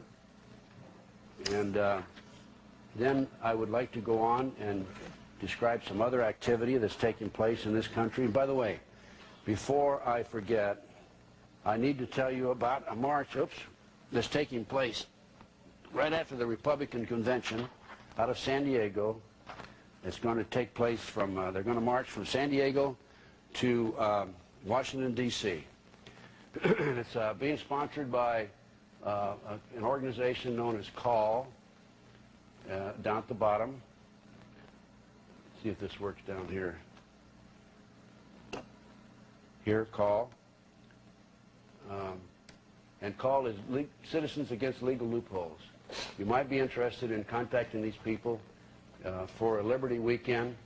They plan to have the rally in D.C., and the number there at the bottom is 619-755-9319. And the purpose of the rally and the march to Washington, D.C. is to attract attention and to alert people to the problems that we're having in this country today, and particularly as in regards to the Constitution of the United States. Now, continuing with the New World Order, I'd like to point out that in this newspaper article, August 27th, 1994, at the bottom, in Oklahoma City, this article asks for applicants for a new federal transfer center in Oklahoma City. And it was estimated that thousands of Oklahomans would apply for this job. The prison transfer center is designed to hold 1,400 inmates for a maximum of 10 days each. Officials anticipate the transfer center will remain in full capacity continuously. Why would we need a federal transfer center all of a sudden at full capacity, 1,400 every 10 days? That's over 50,000 transfers a year. I think something like 55,000. I talked to an ex-con recently, federal prisoner.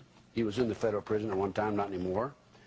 He told me that the federal prisoners are being used and being paid $5.50 a day to work at the abandoned military bases, and they are constructing concentration camps there. This is directly from the horse's mouth. Before George Bush left office, he signed a treaty with the United Nations. This is a document from the Army that I obtained through one of my sources. And it's called Bridge to America, Partnership States. And this treaty, which was not presented to Congress, and so therefore after 90 days it was not ratified by Congress. After 90 days it becomes law. This treaty designated foreign troops to serve in various capacities in each state in our country, the United States. For example, in Texas, it would be Czechoslovakian troops. And while the Czechoslovakian troops are occupying Texas, American troops will be occupying some countries overseas, certain countries overseas. California will be Ukrainian troops. Illinois, Polish troops. I don't see Kansas on there. I don't see Missouri. I see Alabama and Illinois. Poland. Illinois will be Polish troops. So, I don't know of those of you who are aware of this, but not too long ago it was proposed. The proposal for House Rule 666. They're pretty arrogant, aren't they? Was designed to allow police officers more leeway in searching suspects and properties, according to a summary prepared by a House subcommittee. H.R. 666 would legislatively expand the good faith exceptions to situations where law enforcement officials gather evidence without a warrant. In other words, if a police officer believes he or she has a good reason to search you or your property, he can. Conservatives have long argued correctly that too many criminals exploit technicalities to beat the rap. On the other hand, critics have pointed out correctly that the Fourth Amendment protects all Americans, including criminals, from illegal, unconstitutional search and seizure. What an officer feels is irrelevant where the Constitution has been violated. A legislative advocate of the Civil Liberties Union, I don't know how you pronounce that, TAFA, I guess, the Civil Liberties Union, National Capital Area, told the Spotlight, this is just a new excuse to violate the Constitution. All of this hullabaloo is that law enforcement officers want separate rights, she added.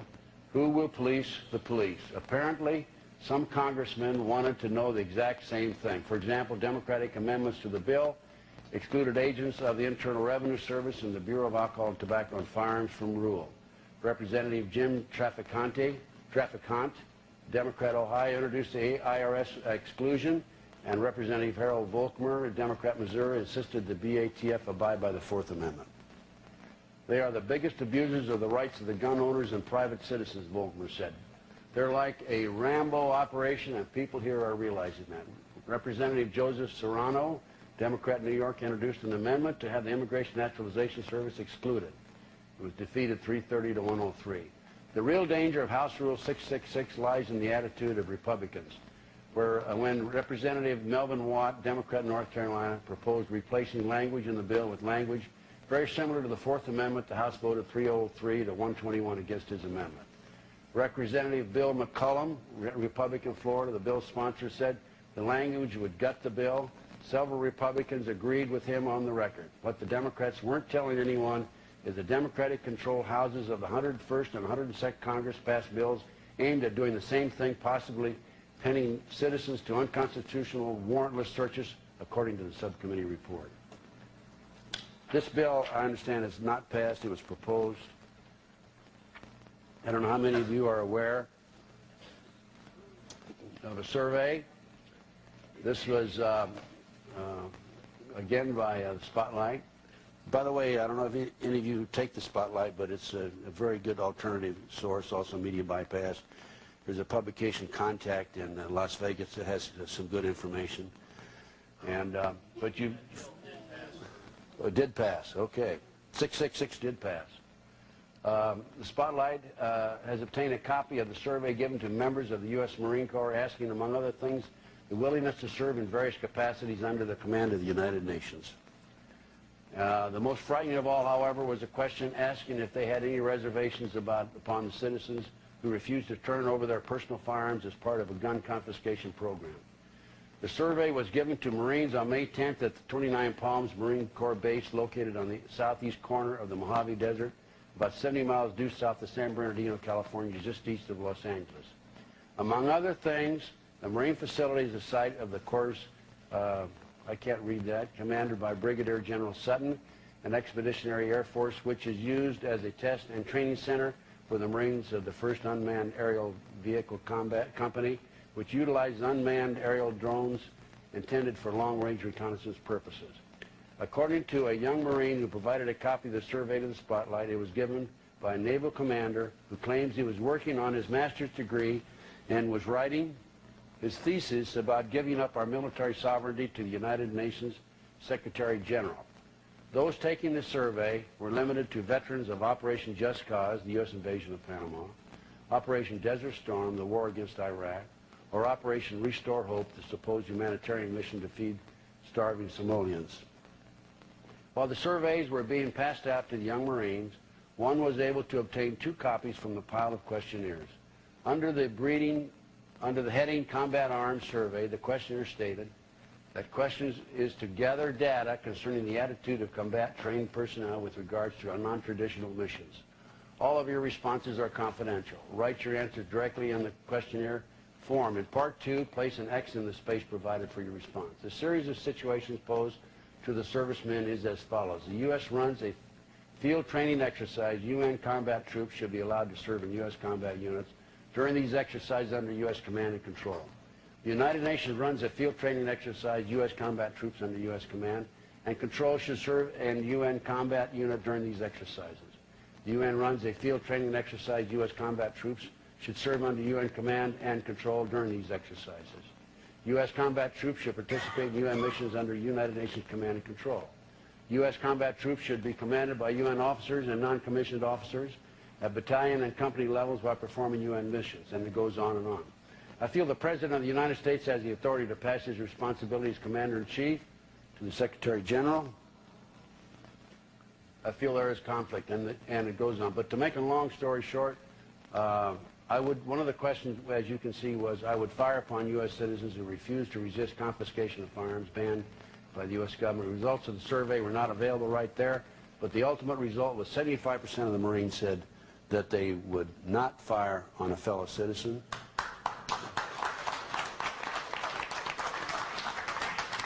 And unfortunately, 25% said that they would fire on a fellow citizen. I wanted to get into some other case files and some specifics for the next 2 hours. And so I basically, that's basically the situation as of this first 2 hours. Thanks.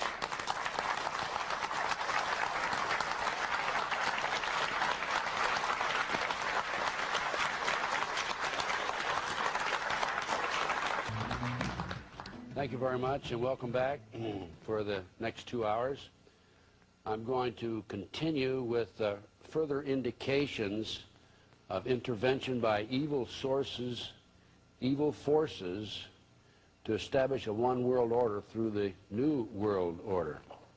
I'd like to mention, to begin with, that there is a device, it's a bean, that it can be reduced.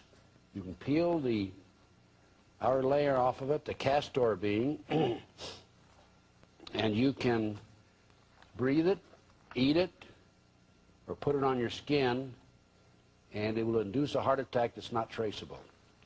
This is being used by the CIA, according to my sources, and the bean is deadly even without any preparation, either eaten or powdered and inhaled, or through an open wound, or through your membranes. The rice itself is much more, and through the eyes and the nose. This is sold as a novelty only. This is a pamphlet that I have. It tells about how to make this poison. Of course, I don't ever intend to use it myself, but I just thought I might mention to you some of the devices that are being used by this evil element that's permeated into our society, throughout our society. There's some other matters that are being taken care of by our adversaries, and again, this is from one of my sources, and this is called the Videodome signal.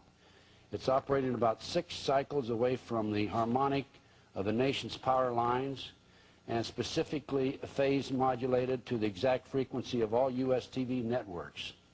This powerful and sinister mind control and behavioral modification signal is beamed to override all television programming 24 hours per day, and in a subliminal fashion, bypassing the conscious mind into the TV viewer's living room. This is all coordinated by the National Bureau of Standards in Boulder, Colorado, where the military's master computer is housed, by the way. For complete details of what the video dome signal ultimately does to those people most sensitive to it, see the movie Videodrome. It's based on science fiction fact, but it is not science fiction. The Videodrome signals is subliminal via video, UHF, VHF TV, and usually consists of ideas and scenes of violence, sexual perversion, fear, guilt, or grief. It is stage one of preconditioning. These are purposely projected for electronic mind control, EMC, and programming of the masses for the ultimate purpose of slavery. Some more information from one of my sources. Project Grey Van, a super-secret plan initiated in 1991 to forcibly eliminate all Americans and other individuals who have been determined to be active opponents of the New World Order. Military personnel, highly trained in quick combat techniques such as SWAT team tactics, will be sanctioned to enter into a town or a city and, using computer listings, locate those who are classed as dissidents to the New World Order and to exterminate these people quickly and be gone within an hour or so, moving from city to city in such a manner as to not leave much trace for local law authorities to follow. The plan is to claim these people eliminated were involved in drug dealings and that it was merely part of a drug war, and to keep the information out of the news media. I might start the second half by stating and by pointing out that among the many problems we have is the organized child kidnapping ring that's operating not only in Nebraska, but also in Washington, D.C.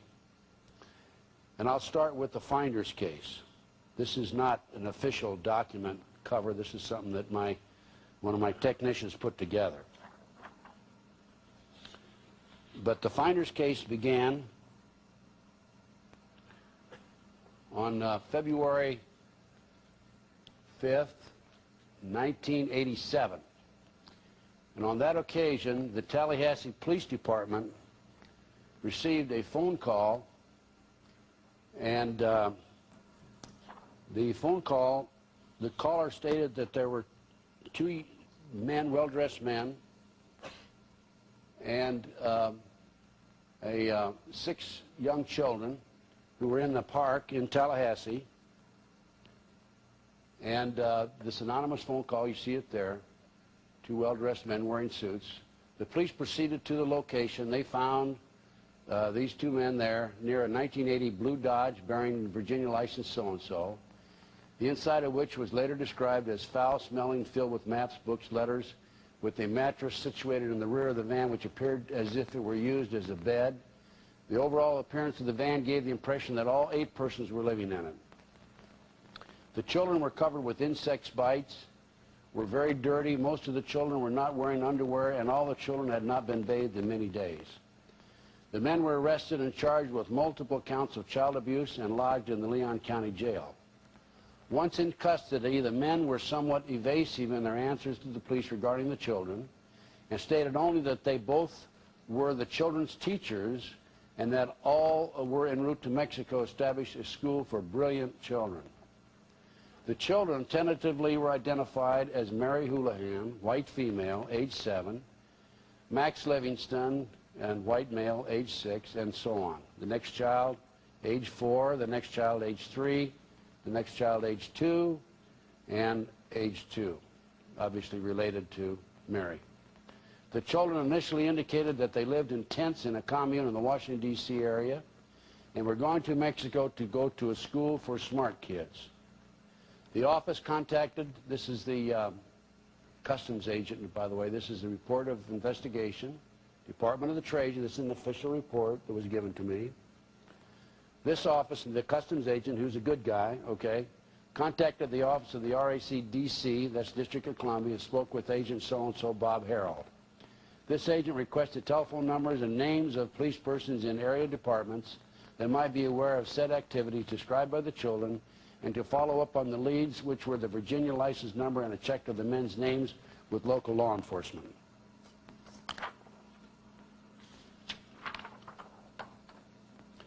And the report goes on, and it says that the two adults were well-dressed, white males. They had custody of 6 children.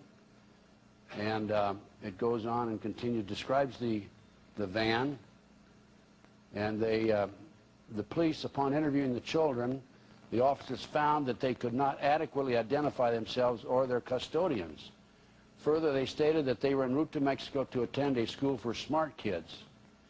And Agent Keitlow was further advised that the children were unaware of the functions and the purpose of telephones, television, and toilets, and that the children had stated they were not allowed to live indoors and were only given food as a reward. This continues with the report. They were, this office, the customs agent, was contacted by Jim Bradley with the Metropolitan Police Department and related to a case that currently is working in the Washington, D.C. area. He said the actions of the 2 men in custody relative to the children just might give his case enough probable cause to search, for search warrants to search premises occupied by cult groups called the Finders. The Finders. This agent directed Bradley to telephone Tallahassee Police Department and discuss with the police directly any activities forthcoming relative to the case. At this time, it was determined that there was no customs violations found to exist, and therefore this case is being closed pending receipt of additional information and so forth. This is the identifiable data and the inquiry that was made concerning the 2 men arrested and the Finders group.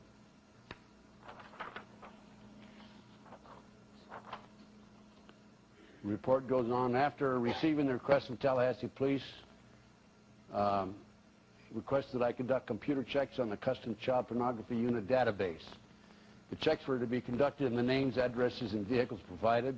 After conducting the computer checks, I made direct contact with Agent so-and-so and informed him that all the checks were negative. At that time, I was informed that the Tallahassee Police had discovered large quantities of records to include computer disks and a U.S. passport in the van.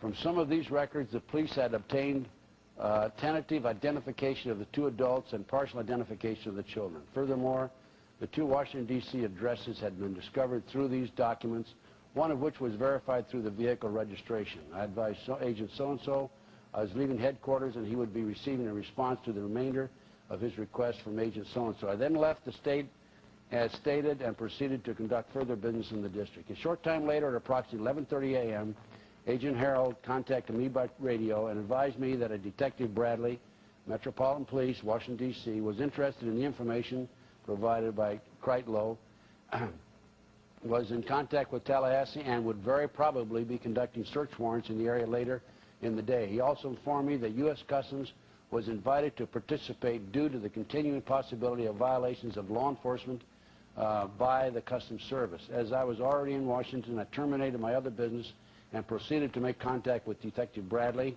of the Metropolitan Police Department. Upon contacting Detective Bradley, learned that he had initiated an investigation on the 2 addresses provided by the Tallahassee Police during December of '86. An informant had given him information regarding a cult known as the Finders, operating various businesses out of a warehouse located at 1307 4th Street Northeast, and were supposed to be housing children at 3918 and 3920 W Street Northwest.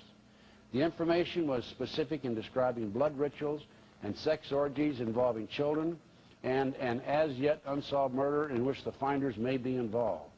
With the information provided by the informant, Detective Bradley was able to match some of the children in Tallahassee with names of children known alleged to be in the custody of the Finders. Further, Bradley was able to match the tentative ID of the adults with known members of the Finders. I stood by while Bradley consulted with U.S. Attorney Benner and obtained search warrants for the 2 premises. I advised Acting Agent Holloran of my intention to accompany the Metropolitan Police Department on the execution of the warrants. Received his permission and was joined by so-and-so. During the execution of the warrants at 39, 18, and 20 W Street, I was able to observe and access the entire building. I saw large quantities of children's clothing and toys. The clothing consisted of diapers and clothes in the toddler to preschool range. No children were found on the premises. There were several subjects on the premises. Only one was deemed to be connected with the finders. The rest were renting living space from this individual. He was identified as Stuart Miles Silverstone, so-and-so, passport number so-and-so. He located in a room occupied with several computers, printers, and numerous documents. Cursory examination of the documents revealed detailed instructions for obtaining children for unspecified purposes. The instructions included the impregnation of female members of the community known as finders, purchasing children, trading, and kidnapping. There were telex messages using MCI account numbers between a computer terminal believed to be located in the same room and others located across the country and in foreign locations. One such telex specifically ordered, pardon me, thank you, one such telex specifically ordered the purchase of 2 children in Hong Kong to be arranged through a contact in the Chinese embassy there. Another telex expressed an interest in secret bank secrecy situations. Other documents identified interest in high-tech transfers to the United Kingdom, numerous properties under the control of the finders, a keen interest in terrorism, explosives, and the evasion of law enforcement. Also found in the computer room was a detailed summary of the events surrounding the arrest and taking into custody the 2 adults and 6 children in Tallahassee, Florida on the previous night. There were also a set of instructions which appeared to be broadcast via a computer network which advised participants to move the children and keep them moving through different jurisdictions and instructions on how to avoid police attention. That would indicate to me they had other children in the location, and after they were apprehended, they figured it might lead back to this location, and so they moved children out of there. One of the residents was identified as a Chinese national.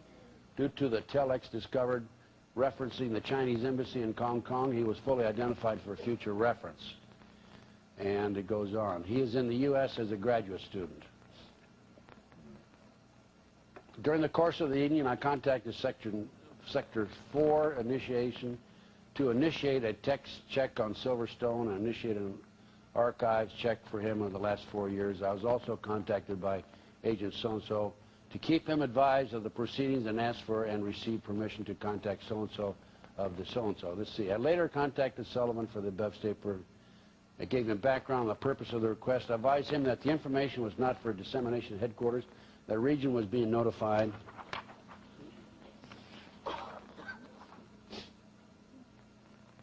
And that region probably contact headquarters later as deemed necessary. There were, during the search warrant, there were extremely large quantities of documents and computer equipment at the warehouse. The Metropolitan Police was posting officers inside the building. They were sealing the building until morning, in which a second warrant for that premise would be obtained and executed. Agent Harrell also advised me that the news media had been notified and had been waiting for execution of the warrant on the 4th Street address. Did anybody remember reading about this in the newspapers? Okay. You're going to find out that this is news. This is major news. And I'll tell you on the last page. Talking about controlling the press, ladies and gentlemen, believe me. That the news media had been notified. Detective Bradley later stated that the Metropolitan Police Department information officer had been contacted. I guess is out. When it became apparent there was no information on the search warrant, the reporter contacted local news media. Here it is. For the search warrants, disclosed the location and purpose of the warrant. Detective Bradley surmised that someone in the Tallahassee Police Department was the original source of information for the press. And it goes on. Now, I met Detective Bradley at the warehouse, granted limited access to the premises. I was able to observe numerous documents which described explicit sexual conduct between the members of the community known as the Finders. I also saw a large collection of photographs of unidentified persons. Some of the photographs were nudes believed to be members of the finders. There were numerous photos of children, some nude, at least one of which was a photo of a child on display and appearing to accent the child's genitals. I was also able to examine a very small amount of the photographs at this time. However, one of the officers presented me with a photo album for my review. The album contained a series of photos of adults and children dressed in white sheets participating in a blood ritual. The ritual centered around the execution of at least 2 goats. The photos portrayed the execution, disembowelment, skinning, and dismemberment of the goats at the hands of the children. This included the removal of the testes of the male goat, the discovery of a female goat's womb, and the baby goats inside the womb, and the presentation of a goat's head to one of the children. By the way, we're going to see later on, I'm going to show you a drawing of a totem pole that's used in satanic ceremonies. This drawing will be by a 6-year-old child. That's one of the highest levels of Satanism. So it's very apparent here from this goat, using the goat, that this is probably a high level for Satanism. There's various levels involved in Satanism. Further inspection of the premises disclosed numerous files relating to activities of the organization in different parts of the world. Locations I observed are as follows: London, Germany, the Bahamas, Japan, Hong Kong, Malaysia, Africa, Costa Rica, and Europe. There was also a file identified as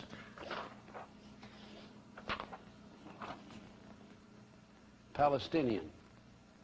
Other files were identified by member name or project name, the project appearing to be operated for commercial purposes under front names for the finders.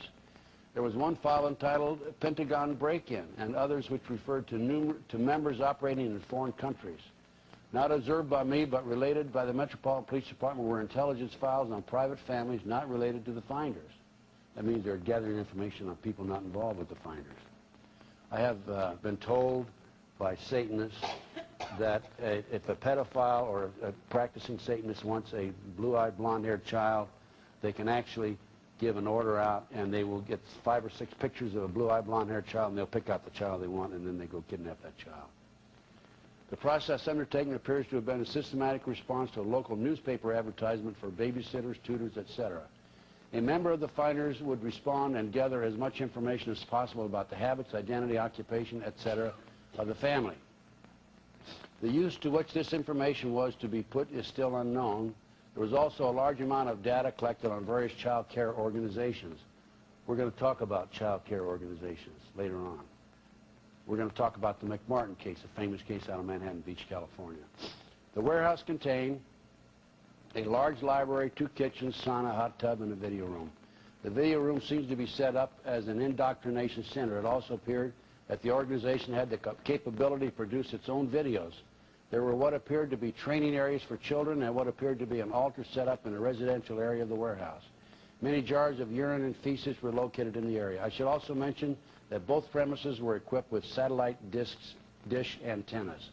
I discussed the course of action to be taken by the Metropolitan Police Department.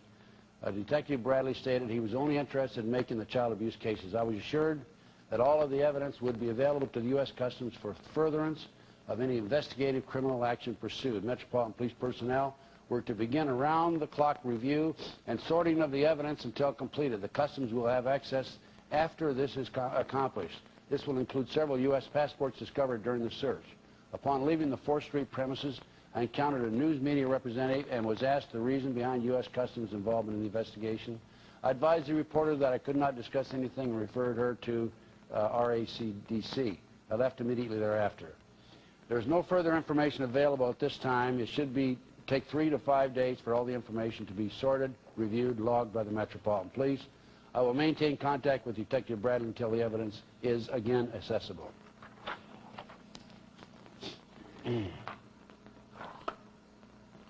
Again, we're still talking about an official report, U.S. government. It's right up there. On Thursday, February 5th, Senior Agent Harold and I assisted the Washington Metropolitan Police Department with 2 search warrants involving the possible sexual exploitation of children. During the course of the search warrants, numerous documents were discovered which appeared to be concerned with international trafficking in children, high-tech transfers to the United Kingdom, and international transfer of currency.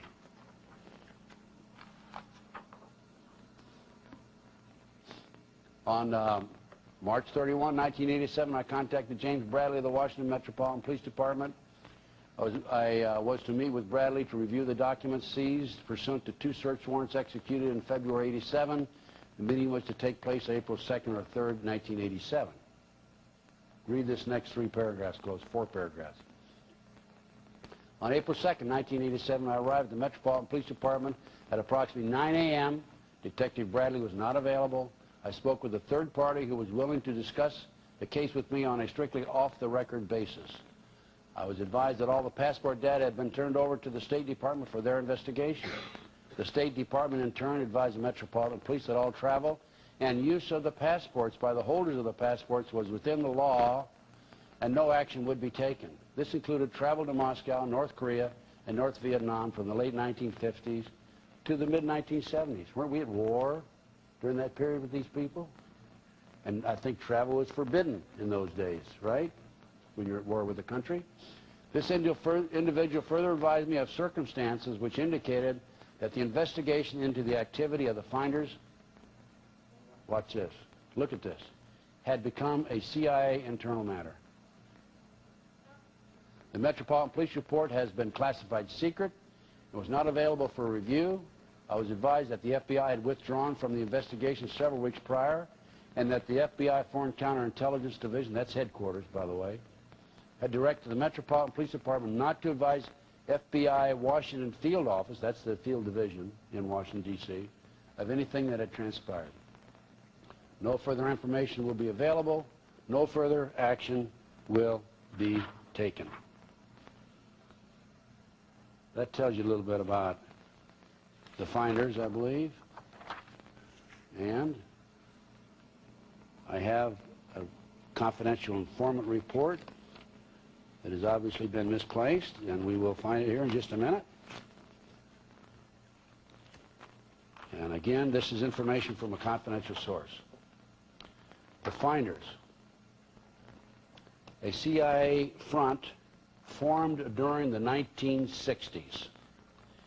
It has top clearance and protection in its assigned task of kidnapping and torture programming young children across the United States.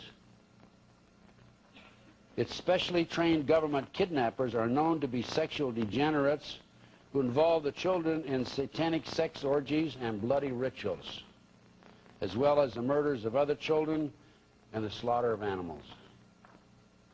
The Finders uses a fleet of unmarked vans to grab targeted children from parks and schoolyards.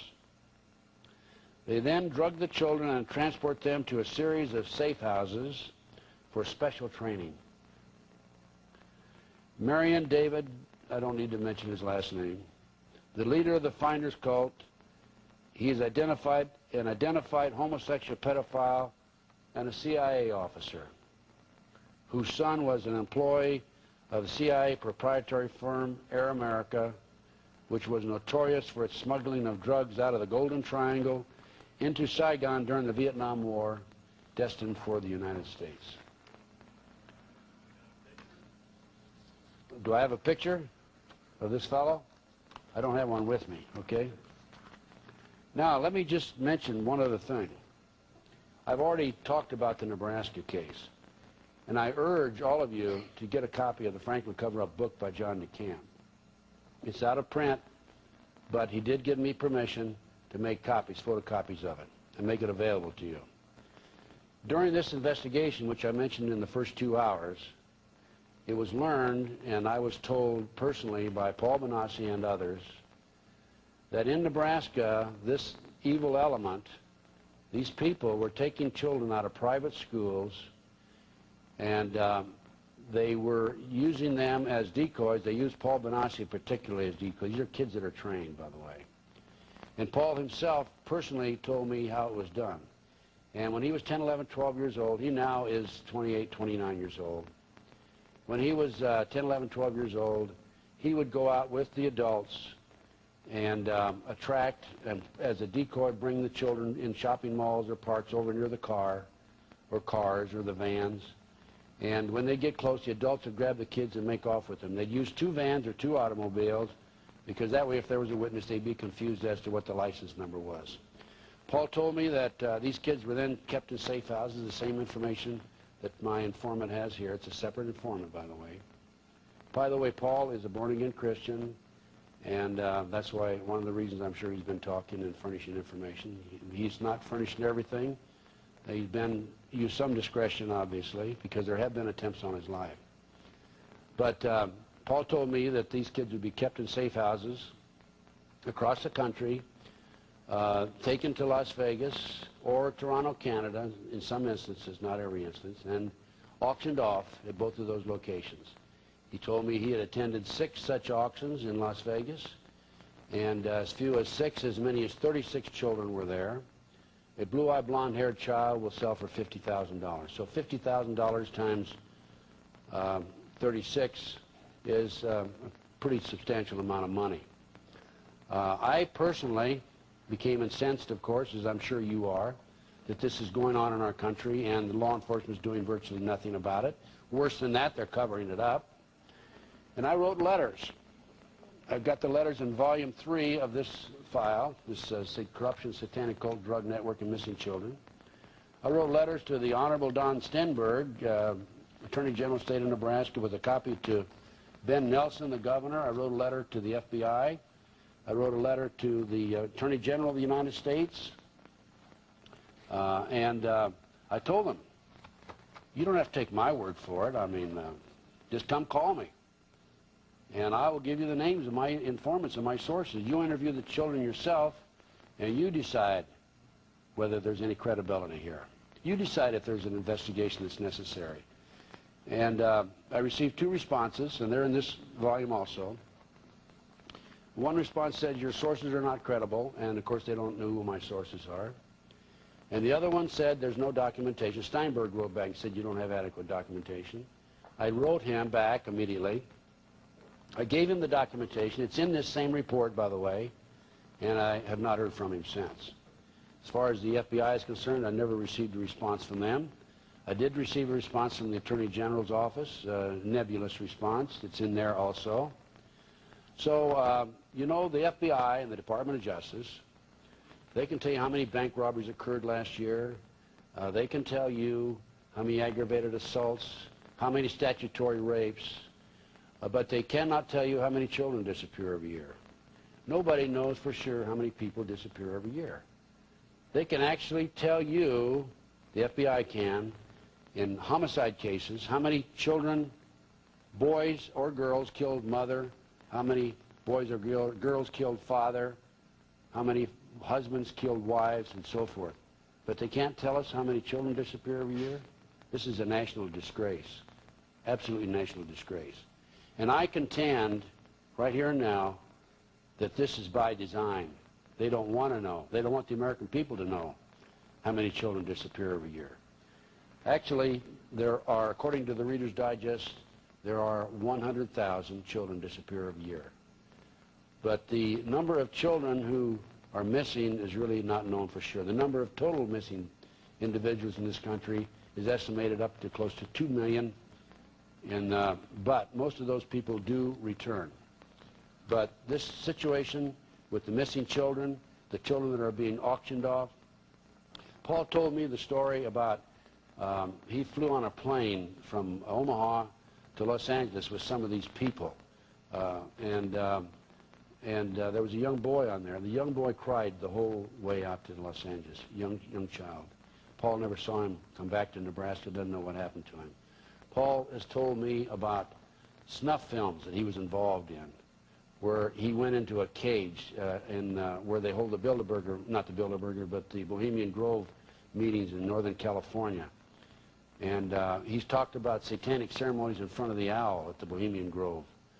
And in fact, in the Franklin cover-up book, there's a story in there about one of the snuff films he participated in. He lived because he was part of the network, part of their network. Fortunately, as I said, he's a born-again Christian now. Also, Paul told me about on a number of occasions he would be given a ticket, airline ticket, fly to Los Angeles as a child. He would meet a man and a woman he'd never seen before, and there would be 5 passports for 5 different names and and he and this couple would fly off and drop drugs all over the world.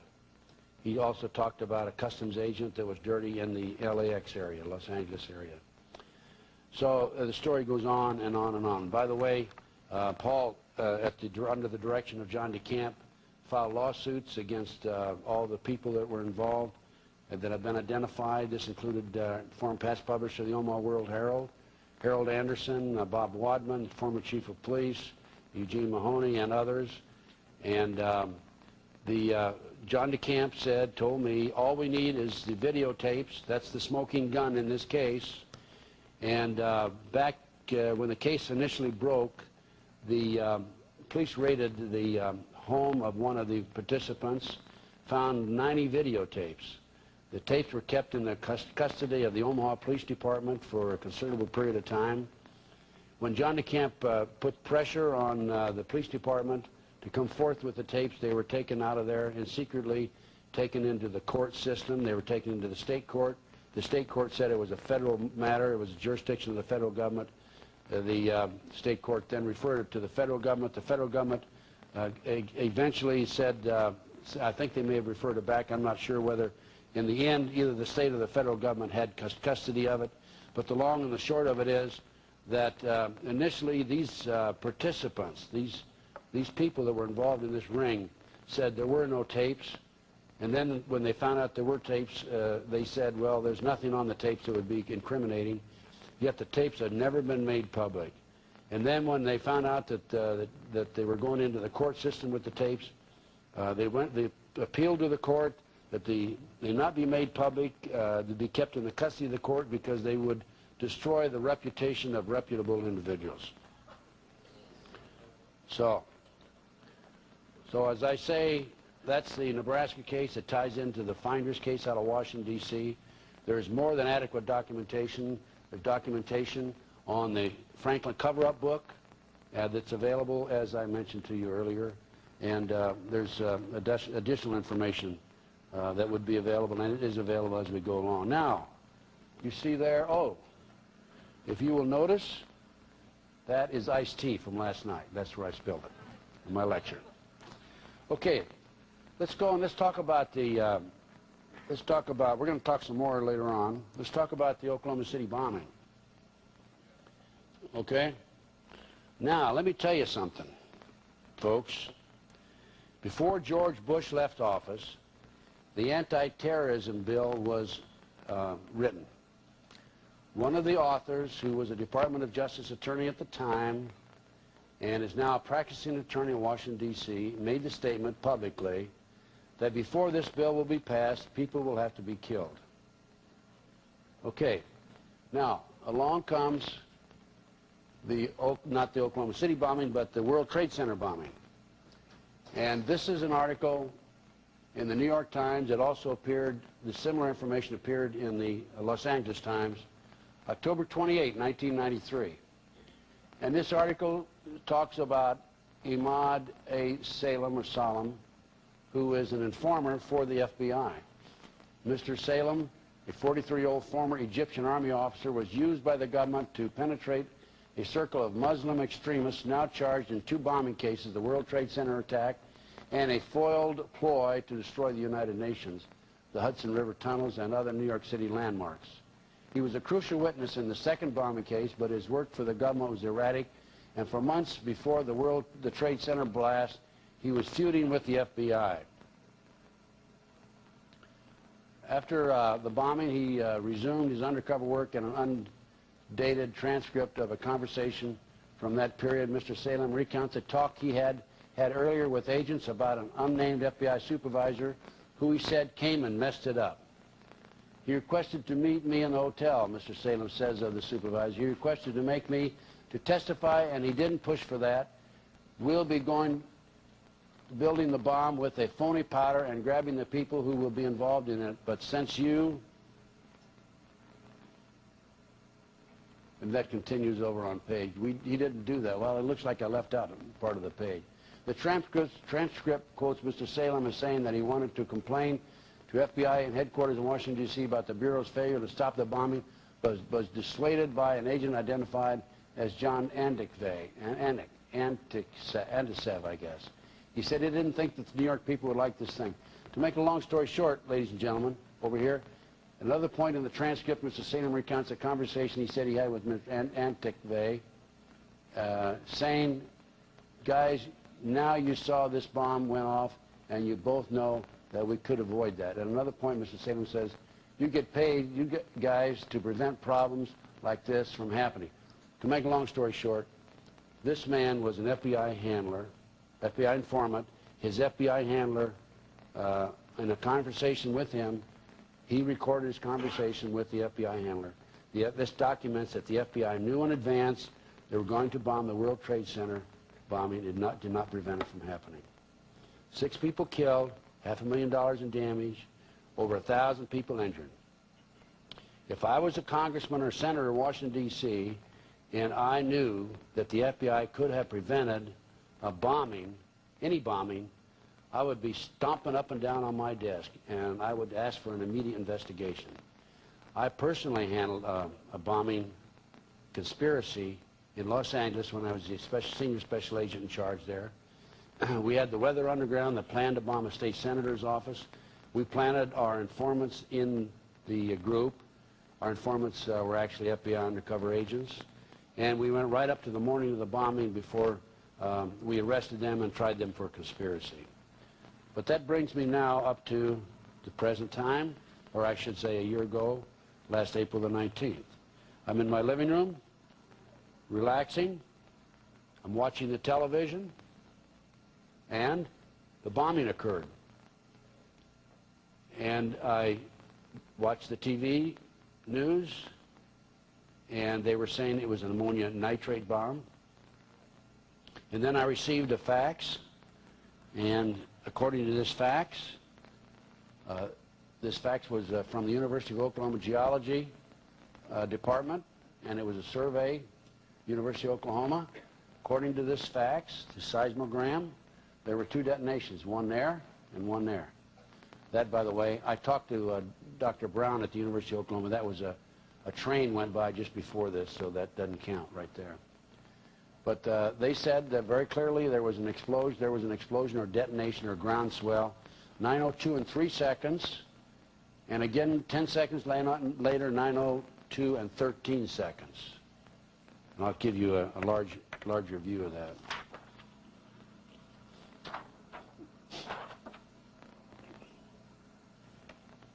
Now there's an enlargement of it. That's the train there.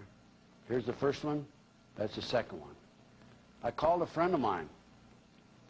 Unfortunately, he's in jail. He was, I have friends in jail. He was a CIA agent in his day, and he was going to testify against the government on the Inslaw case. And he calls me 2, 3, 4 times a week, by the way. And he was warned before he was going to sign an affidavit on the Inslaw case, if you sign that affidavit, you will go to jail. 6 weeks after he signed the affidavit, he was arrested, and he's now serving 30 years first offense for manufacturing drugs. For your information, the story on the Inslaw case, just one of many. This was a computer system developed by a fellow named Bill Hamilton, and it involved what is called the PROMIS software. This tied the whole network, law enforcement, the courts, the locals, and the federals together in one big network. And Bill Hamilton developed it, called it the Inslaw, the PROMIS software, sold it, leased it to the Department of Justice for 3 years. At the end of 2 years, the Department of Justice refused to pay him. He went into bankruptcy court, filed a lawsuit, won the lawsuit in bankruptcy court, spent several $1 million winning the lawsuit. And the case was appealed by the government, and the courts came out, the appellate court came back and said, you have to go into another court. You're in the wrong court, fellow. You start all over again. And so he's in the position now where he's bankrupt, and what happened to the computer system, it was sold by it was given by the Department of Justice to a man named Earl Bryant. He used to be head of the UPI, United Press International. Earl Bryant had raised millions of dollars for Ronald Reagan. It was a political payoff. Bryant then turned around and sold it back to the Department of Justice, I understand, in the area of $10 million. It was then sold to the Israelis and to the Canadians with the trapdoor in it, which meant that we were able to retrieve any information that they developed on it. Anyway, Michael had worked on it as a CIA agent to refine it, and he was going to testify for Bill Hamilton in that regard. That gives you a little background on Michael. By the way, there's extensive intelligence information about Michael in my bombing report. Talks about some of his past activities. His family owned the Hercules manufacturing company out of the Silicon Valley, and Michael is very intelligent. Probably one of the brightest men I've ever known. Anyway, Michael calls me, and I tell him, hey, Michael, there's 2 detonations, not one, and the government says this is an ammonia nitrate fertilizer bomb. Michael says, not possible. And he said, that's my bomb. Well, what he's talking about there is the ammonia nitrate, not the ammonia, the electrohydrodynamic gaseous fuel device. This shows you some of the damage, by the way. Now, ammonia nitrate bomb, or fertilizer bomb, disperses 360 degrees, evenly, or unevenly, really. It also lets off gases, and immediately after the bombing, people would not have been able to go into the building without gas masks. And but people went in there immediately, and they did not have gas masks on. This shows the damage to the building. Look at this, and half a moon there, and then comes back out. This was a directional bomb. There have been several theories on. General Pardon had a theory that somebody wrapped the pillars down below. Galen Windsor said it was a neutron bomb, and so forth. We don't know for sure what it was. We think it was the electrohydrodynamic gaseous fuel device, a combination of that and ammonia nitrate. Because we do know for a fact, we're pretty sure that they bought at least 4,000 pounds worth of fertilizer, McVeigh and Nichols. Of course, they haven't been convicted yet, so we can't say that they are guilty. We have to be very careful with that. But you can see from this that the vast amount of damage was right in this area. Now, ammonia nitrate bomb is not going to leave that much damage. It's going to be basically even all over. So here's some more damage.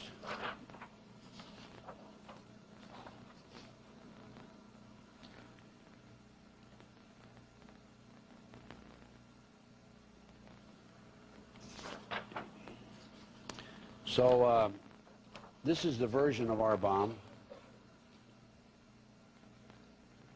An abstract describing the operation of the electrohydrodynamic gaseous fuel device. When this bomb was tested by the U.S. government, it's a highly classified bomb.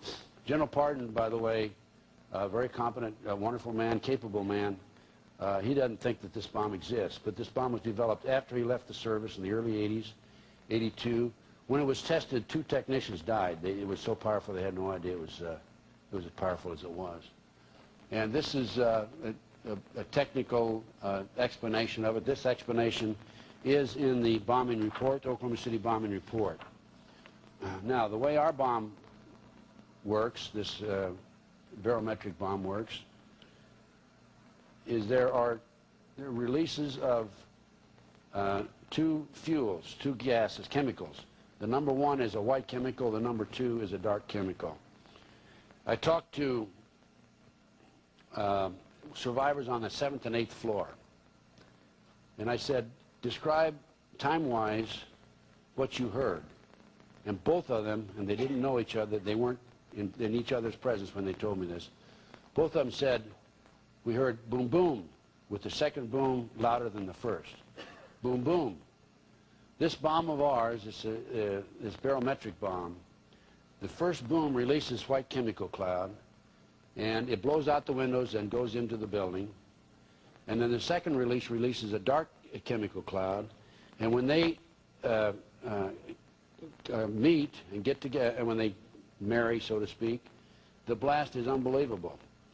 Now, in the first instance where the white chemical cloud is released, if it does not surround the whole pillar, like 360 degrees pillar, it will not destroy the pillar. It has to completely encompass it. That day there were 40-mile-an-hour gusts of winds, by the way. Some of the pillars in the front were not destroyed. There was a lamp, with a street lamp that was not destroyed, but was parked near the truck. So what we're saying is this was a directional bomb that has the signature of our bomb. Here you see right here is a pillar, first explosive force, the white chemical cloud would surround it, followed by the dark chemical cloud which would totally disintegrate it. I talked to a man who was on the recovery crew. He was from Phoenix. He was one of the first ones over on the scene. Well, first one I'd say within 9 or 10 hours after it occurred. And he told me he'd never seen anything like it. He'd been to bombings before. He said you needed a wheelbarrow and a shovel, and they carried the debris out in buckets because it was like sawdust, which again is the signature of our bomb. This shows you the first blast. It opens up like a flower, followed by the second blast. Now, I talked to a state assemblyman who was looking out the 5th floor of the state capitol building, and he told me that he's heard the blast, and he looked and he saw a white chemical cloud rise 150 feet above the building, followed by a dark chemical cloud. There was a lady interviewed on CNN who said that she saw everything white, and then all of a sudden everything was dark. And it's based on these circumstances that we feel that it was the electrohydrodynamic gaseous fuel device, the barometric bomb. That's an indication of it. We changed our thinking from this initial bomb to a combination of this plus the ammonium nitrate bomb. And we have the contract number for this bomb, the government contract number. We've written and asked for the contract, copy of the contract. And do you think that we received a response? No, of course not. We know that this bomb was, according to our information, manufactured by Dyna Nobel out of Salt Lake City, Utah. It blows out windows across the street. Now, there was some destruction in this one building across the street, and it did collapse, but it was an old building, but it was nothing like this, nothing like this. By the way, on the seismogram, the University of Oklahoma, I called them and confirmed that their records were accurate, and they told me that within the first 2 days, I called them on April the 26th, by the way. They told me that within the first 2 days, by the 21st of April, 4 members of the media had been in there and obtained this information that there were 2 ground swells or 2 detonations, including ABC television. Yet, nobody reported it. Now, if you think back to the pictures that you saw, the men went in. There was a bomb scare the first day. I've been told that there was a bomb, another bomb inside, that it was taken out on a stretcher as if it was an injured person and taken out to a military base and detonated. Now, if our bomb went boom, boom, what about the bomb that was 10 seconds later, right?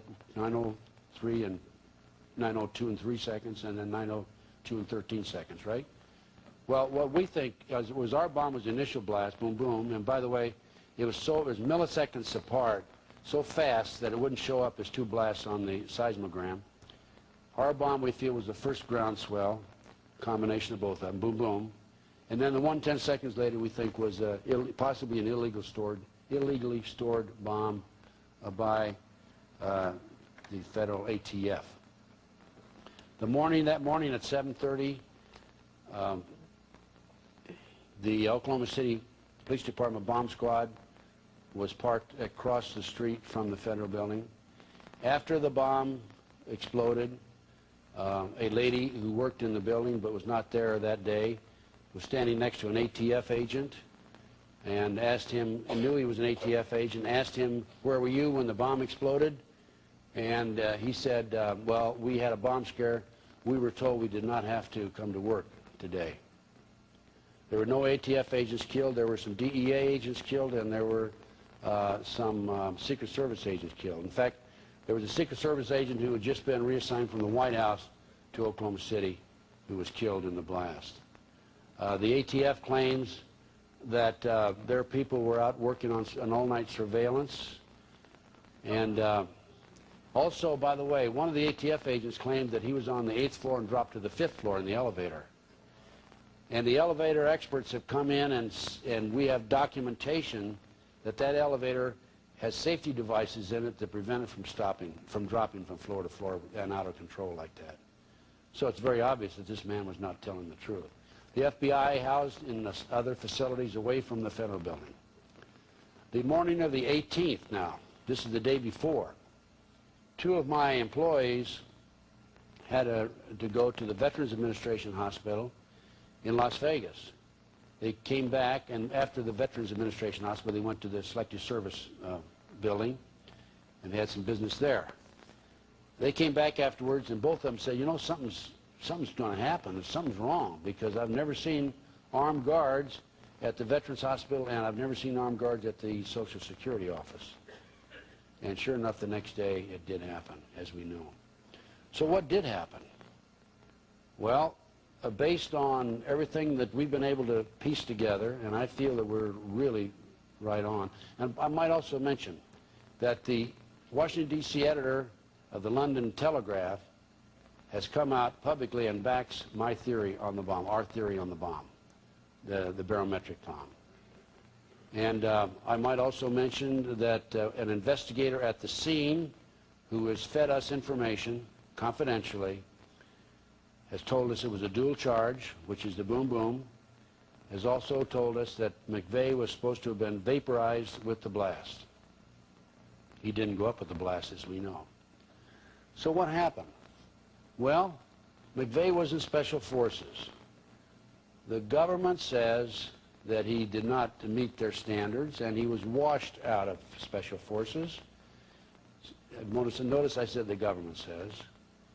And then he was sent to Fort Hays, Kansas, and given a discharge at Fort Hays, Kansas. He was demonstrating against the government on the, not Ruby Ridge, but the Waco situation, and was an outspoken critic of the government. And on the Saturday before the 19th, he went to the Junction City Body Shop, which rents Ryder trucks, and reserved a 20-foot truck, not a 24-foot truck, as the government claims. And the difference between a 20-foot truck and a 24-foot truck, and I personally went out to Ryder truck and checked it out, is that the 20-foot truck has a side door on the panel, on the passenger side. And it's a door that opens up. The 24-foot truck does not have a door that opens up.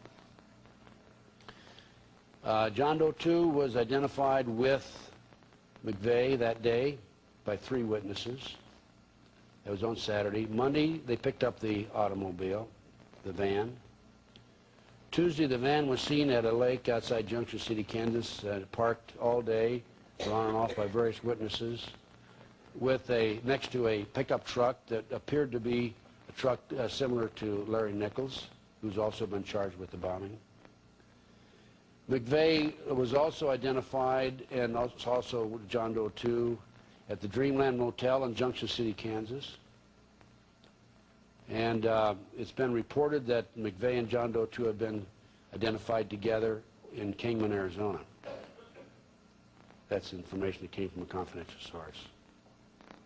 So early the morning of the 19th, they left the Junction City, Kansas motel, the Dreamland Motel, proceeded to Oklahoma City. They were early. We theorized they wanted to be there precisely at 9 o'clock because that's the maximum number of casualties. At 8:25, they pulled into a Firestone parking lot, sat there until 8:35. The attendant at the lot has identified McVeigh as the driver and has also identified the passenger as John Doe 2. They then proceeded to the federal building. We feel, this bomb, by the way, has to be detonated. We feel that McVeigh dropped off John Doe 2 a block from the federal building. Then he drove in behind a UPS truck, parked the truck, got out, went around, opened the side door. The bomb is a directional bomb. Remember the damage in the building I showed you a few moments ago? It's a directional bomb. You point it in a direction and you lock it, and it's unbelievably destructive. Then McVeigh had time to get away because John Doe 2 was having difficulty with his detonator. It just didn't go off right. At 9 o'clock it wouldn't go off, and it took him until 9:02 and 3 seconds to detonate the bomb. McVeigh, I'm sure, was not aware that he was supposed to be a stool pigeon, a patsy, a pawn in the game. And he went over behind the YMCA in the alley, got in his van, and drove off. He was apprehended some 90 minutes later. In the meantime, the bomb was exploded, and John Doe 2 obviously got away. Now, here's a picture of John Doe 2. I'm sure you've seen this before many times.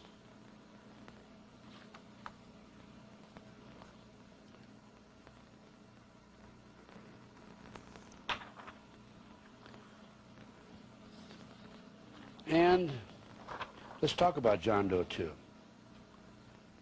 This is an article that appeared May the 10th, 1995, LA Times.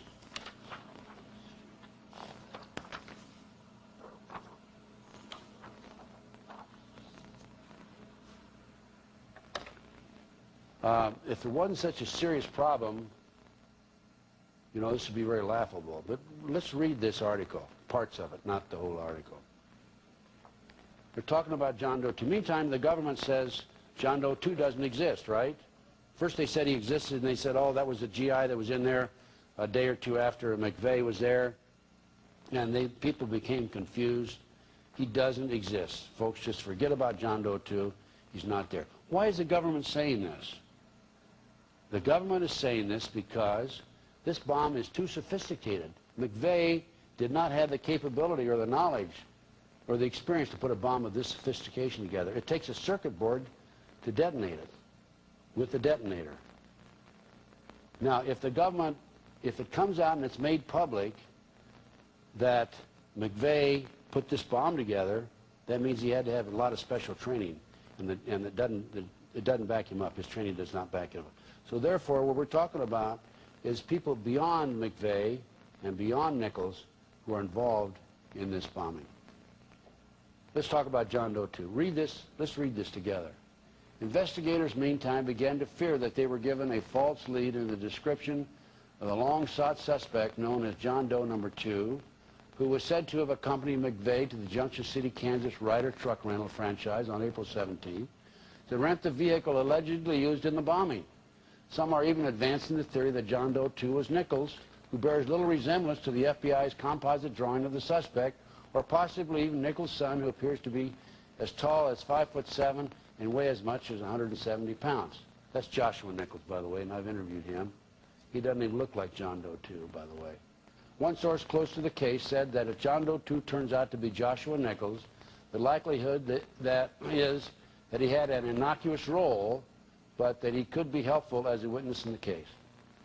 Another source close to the investigation said doubts also are increasing over whether the man who accompanied McVeigh to the Ryder truck rental agency was the same individual that a witness reported seeing with McVeigh as they sped away from downtown Oklahoma City on the morning of the bombing. Investigators had thought that the same person was with McVeigh in both places. The investigators said authorities think that John Doe 2 could be two people and that different men could have accompanied McVeigh to serve as decoys and confuse investigators trying to trace his movements. He said officials also fear that the descriptions and the composite drawing of the second suspect not only may have resulted from a misdirection, but have also cost them valuable investigative time in the early stages of the manhunt. Describing what kind of uncertainty in the early days of the investigation, the source said, what happens is they went off in misdirection.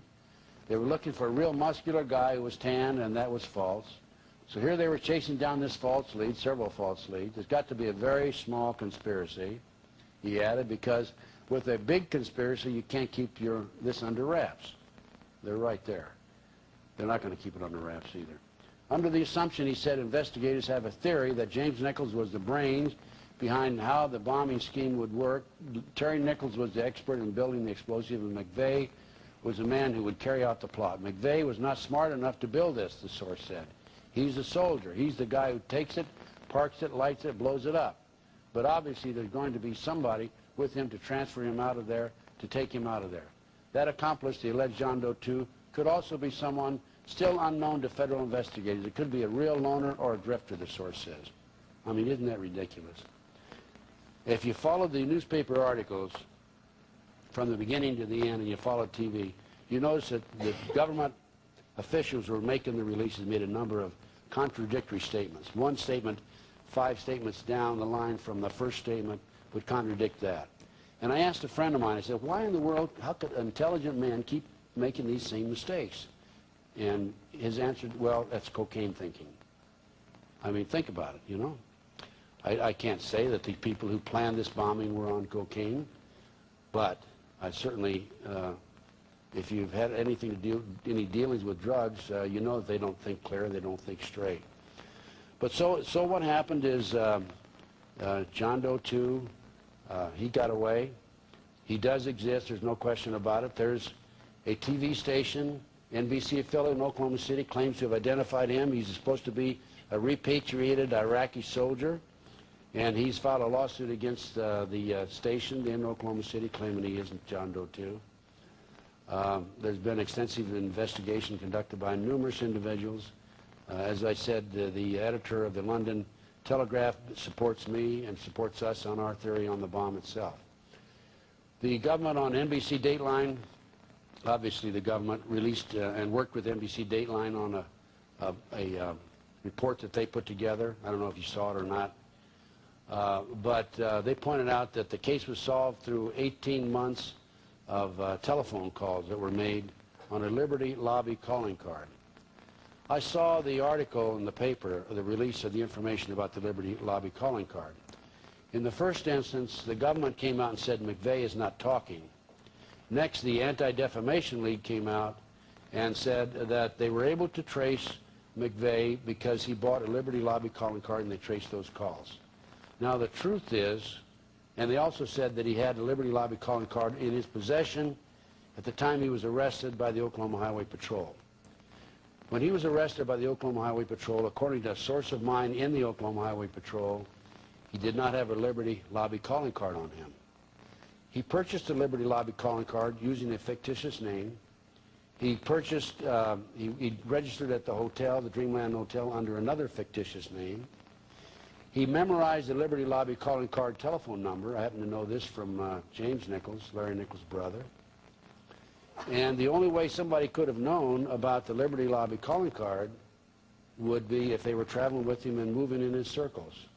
So somebody in his circles had to tell the government about the Liberty Lobby calling card, the number, etc., for them to get their hands on it. As I said, there were like 700 different phone calls that were made off of the Liberty Lobby calling card.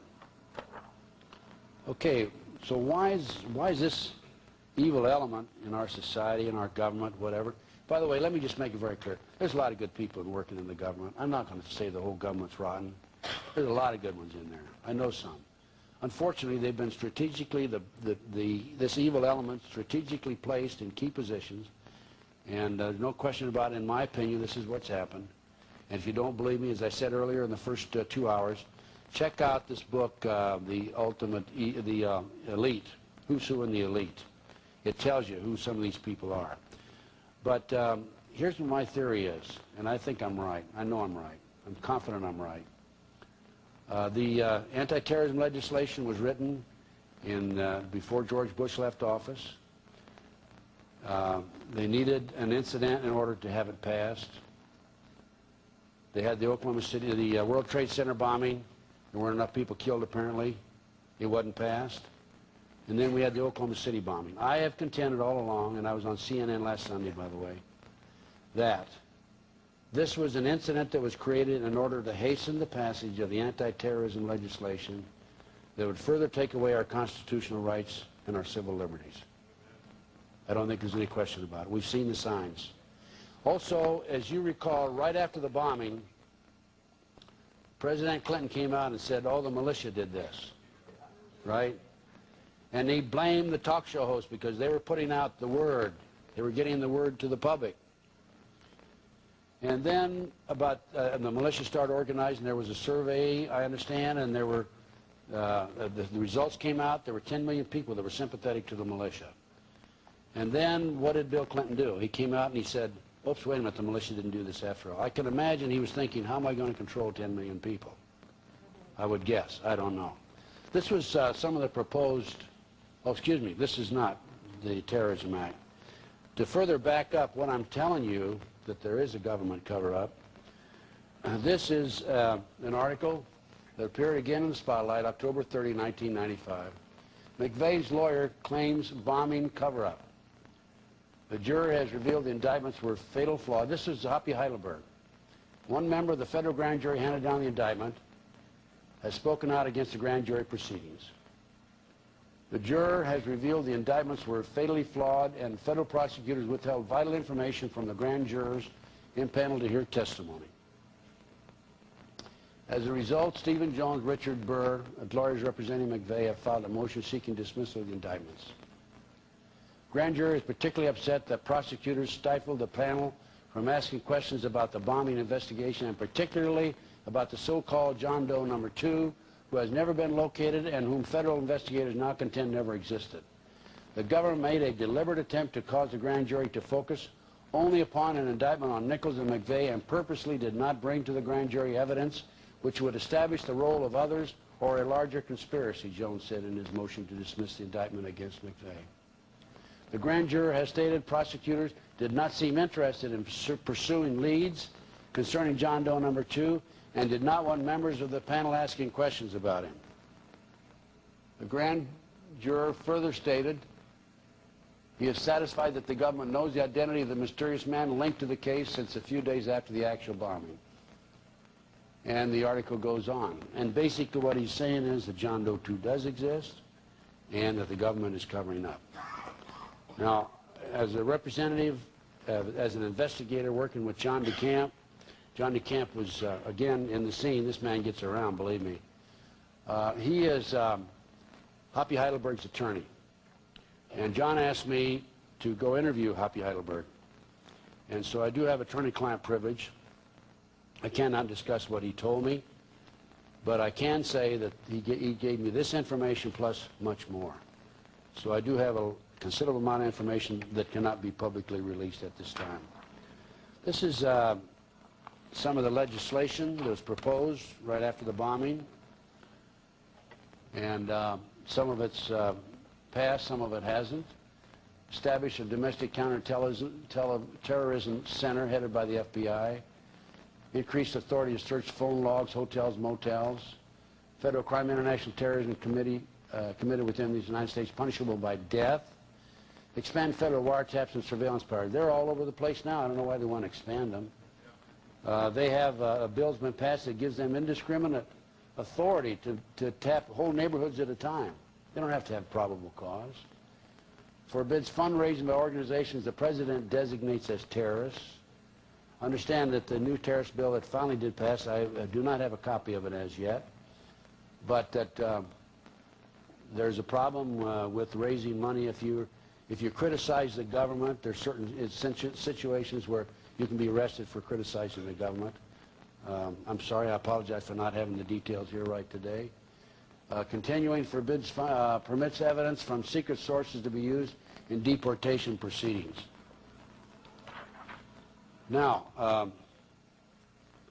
I think that fairly well covers the Oklahoma City bombing. The bottom line, of course, is that there are people in the government that have much more information than they are revealing to the American public. And furthermore, they are covering this up. Now, I might mention, I've been asked, what's the time frame on the takeover? I've talked to sources about this, meaning the takeover, meaning martial law or whatever you want to call it. I don't know that there will ever be a martial law that will be issued by the president, but I'm very much concerned because everything points in that direction, as I've pretty well documented tonight. I've been told that he could issue orders for martial law as early as December, and maybe even this coming spring, meaning next spring, 1997. I might also mention that when we had the break after the first 2 hours, someone came up and gave me these little playing cards. and it's captioned "The Illuminati, the New World Order, Unlimited Edition, a booster stack," and has a pyramid with an eye on it, and it's cards for children on the inside. Here you are right here. Cards for children to read. And we're talking again about indoctrination. I was also asked on the break about Ron Brown. The wreckage from the plane was on the other side of the mountain. It was also in the water. Committed suicide. Shot in the chest. Yes. And I don't think, by the way, I was also told that there was a CIA advisor on the plane who for the last 5 years was a member of a 5-man team. He was a 6-member, actually, 6-man team that keeps the president advised on a daily basis of intelligence activity around the world. And in the first 2 hours, I forgot to mention that it's been passed.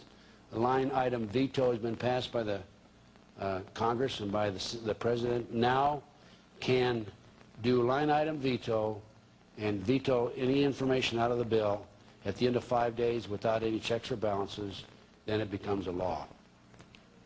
One more step toward totalitarian government. Now I'd like to kind of move into another direction. Let's go in and talk about Satanism. I mean, after all, that's part of this whole overall operation. Illuminati, Satanism, drugs, they all overlap. They're like hand in glove. And the person I'm going to concentrate on is a fellow named Aleister Crowley. He liked to be called Holy, Crowley because it rhymed with holy, but his real name is Aleister Crowley. He was born in 1875, and as I recall, he died, I think, in 1947. And he died in a walk-up flat. He had been a heroin addict, and his last words were, "I am perplexed."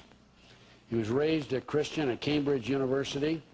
He came to the United States in 1898, joined the Order of the Golden Dawn in Los Angeles, organized chapters of the Oro Templi Orientis, which is satanic in nature, in Los Angeles in 1905. He wrote a number of books, and his philosophy claims to have never been an active member of satanic activity, but his philosophy and his words and his beliefs live on, and they are being used by the satanic movement in this country today. The Process Church was organized, which is also actively and considered a satanic group. 1963 in the United States. Charles Manson was a member of the Process Church, as I recall. Manson was also a member of the Church of Scientology. The Church of Satan was organized in 1973 by Anton LaVey, and the Church of Set, a split from the Church of Satan, was organized by Michael Aquino in 1975. Michael Aquino is a retired colonel in the military and has been identified by children who were at the Presidio Officers Club as abuser of these children. They told their mother about it. And there was an 18-month investigation by the Army as a result of these children identifying him at the Officers Club on that occasion. And, of course, he was acquitted. There was actually no indictments, and nothing ever came of it. During this investigation, he was transferred to St. Louis, Missouri, where he was in charge of the military records for the Army Reserve and the National Guard. And then subsequently he was discharged. The last I heard, he was working on a highly classified research project at the University of Arizona in Tucson. Based on my information and research of the last 16, 17 years, there are 3 million plus practicing Satanists in this country. This is based on information from 3 different sources. A source in the South Bay area, Los Angeles, population 200,000, claims that there are 3,000 practicing Satanists there. Another source, Iowa City, Iowa, 100,000 people, population, about 1,500 practicing Satanists in Iowa City, Iowa. Lincoln, Nebraska, another source, claims that there are a town of 200,000, there's about 3,000 practicing Satanists. If you project this figure throughout the United States, it's 1.5% roughly, or a little under 4 million, but to be conservative, I say 3 million practicing members in the country today. 3 different sources: a preacher, a minister, a prison chaplain has told me he estimates between 50 and 60,000 human sacrifices. 2 other inmates have estimated 50 to 60,000 human sacrifices by the Satanic Church and people who are practicing Satanism. They are actively involved in Project Monarch, which is CIA mind control, initially named MK Ultra. So let's start with Aleister Crowley. We'll start with his book, Magic in Theory and Practice.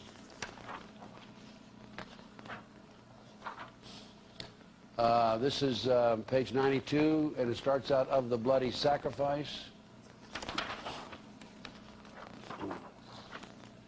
And then we talk about the blood is the life.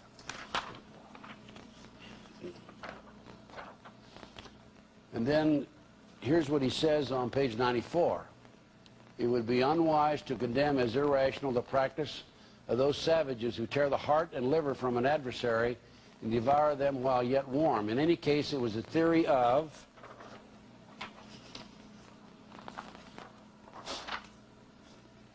the ancient magicians that any living being is a storehouse of energy, varying in quantity according to the size and health of the animal, and in quality according to its mental and moral character. At the death of the animal, this energy is liberated suddenly. The animal should therefore be killed within the circle or in the triangle, as the case may be, so that its energy cannot escape. An animal should be selected whose nature accords that with that of the ceremony. Thus, by sacrificing a female lamb, one would not obtain any appreciate quantity of the fierce energy useful to a magician who was invoking Mars. In such a case, a ram would be more suitable, and this ram should be virgin. The whole potential of its original total energy should not have been diminished in any way. For the highest spiritual working, one must accordingly choose that victim which contains the greatest and purest force. A male child of perfect innocence and high intelligence is the most satisfactory and suitable victim." We're talking about human sacrifices. I have with me in my hand right now a note to me. I will not identify the source. And it's from an individual who was a high priest in the cult in the past. He's now broken away. He's a born-again Christian. "Although my experience as a satanic high priest was with Anton LaVey's Church of Satan, who claims they do not believe in or practice the ritual of human sacrifice, I had access to and have seen this ritual outlined in detail in the real Satanic Bible, codenamed Cloven Hoof. The purpose of the ritual, as stated in this book, is for the sole purpose of the high priest and his covert, or grotto, to intake the power of life into themselves as their life force leaves the body, much like in the series of the Highlander, where the immortal who serves the head of another immortal gathers and takes in that immortal's life force, energizing him. Contrary to the popular belief that this ritual is to pay homage to Satan or to receive favor, this ritual is for self-reasons. The homage ritual is entirely a different one altogether and usually involves a female virgin, sometimes a chosen member of the group, or an enemy of the group as a victim. The power ritual is usually done with a young child or infant, or it is believed that the life force is greater in those who are termed innocent in nature. In both cases, the sacrificial ritual, a deep incision beginning at the sternum area of the chest, is made with a long blade sacrificial dagger. The cut is then brought downward to the belly button, and a vertical incision is made across the abdomen, intersecting the first cut, forming an upside-down cross. Depending on the denomination of Satanism, there are several. In some cases, some of the internal organs and parts of the victim's body are consumed by the group, as it is believed that immersed sexual powers, strength, and psychic powers can be ordained through this process. As sickening as this may sound, unfortunately, is a reality. Other parts of the victims are worn as charms, or saved to be used in spell casting. Be it understood that the victim is fully conscious and aware as this ritual is being performed. The blood, the greatest source of life and most needed bodily fluid, is concerned by all consumed by all from a sacrificial chalice. I hope this helps shed some light on the grisly going ones which occur in this world of the occult, as others set by uncomfortable, unaware. A former son of darkness, now a child of the true light, Jesus Christ. That's a living testimonial. Okay, let's talk some more about Aleister Crowley. The law is for all.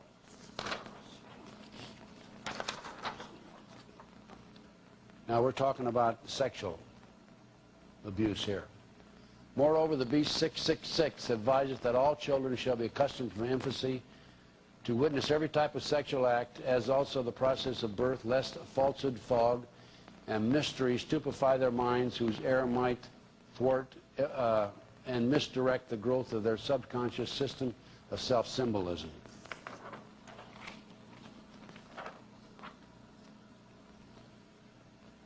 Well, make shame, shyness, cowardice, and hypocrisy the conditions of success in life. It may therefore be considered improper as a general rule for your sexual gratification to destroy, deform, or displease any other star. Mutual consent to the act is a condition thereof. It must, of course, be understood that such consent is not always explicit. There are cases when seduction or rape may be emancipation or initiation to another. Such acts can only be judged by their results. They're talking about initiation and emancipation. That's how they justify their sexual abuse of the children, by the way. These are the 8 basic holidays. The real holiday for Satanism is the person's birthday. I don't know, you want to copy those down? Why don't you see me afterwards and we'll give them a copy. I'll give you a copy of them so we can keep this rolling. Now, we talked about missing children earlier. Here's your Reader's Digest article. Reader's Digest, missing children, 100,000 children a year. Few known facts are appalling. Thousands are murdered annually. The number of missing children is rising, and no one is keeping an accurate account. Now, I've had a number of interesting cases that I've handled in the past, and one of them is the McMartin case.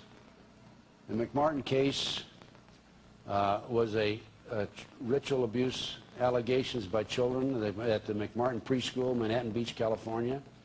The case broke in 1983. A child came home and told his mother that he'd been abused. Other children came forward. There was some publicity, and the long and short of it is that the kids claimed, among other things, that there were tunnels under the school. They claimed that they were taken down into the tunnels and molested, that they were witnessing human sacrifices in the tunnels and elsewhere. They were taken up into a tunnel of the bathroom of the triplex next door, and there was a trap door in the bathroom, taken out in the automobiles, and prostituted in the community. We're talking about 2-, 3-, and 4-year-old children. These are certain allegations. They also claimed that they were, some of them claimed that they were taken to an airport, obviously nearby Hawthorne Airport, about 10 minutes away, placed in jets and flown to Crestline, which they didn't say Crestline, flown into the mountains where they were witnesses to sexual abuse and ritual abuse matters. And now, the day that the case went to trial, excuse me, not the day that the case broke, when it was made public, the day after the case was made public, the property at this location burned down.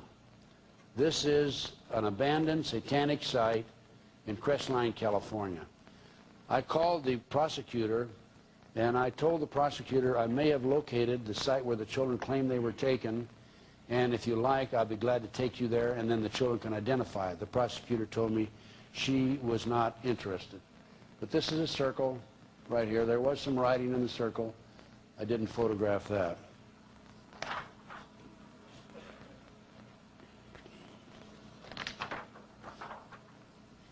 These are some ovens that were on the side. This was built on the side of the mountain, by the way.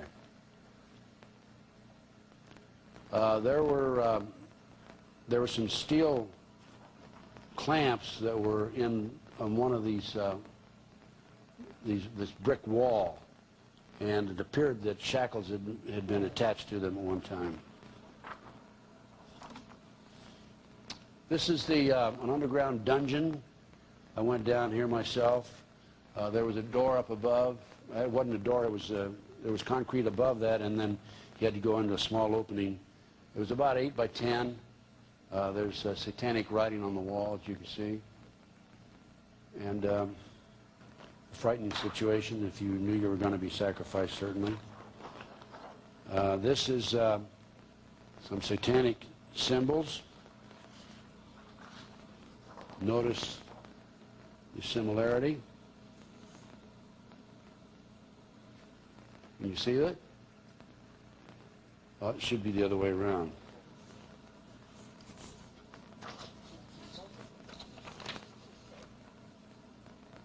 There you go. I think that does it, doesn't it?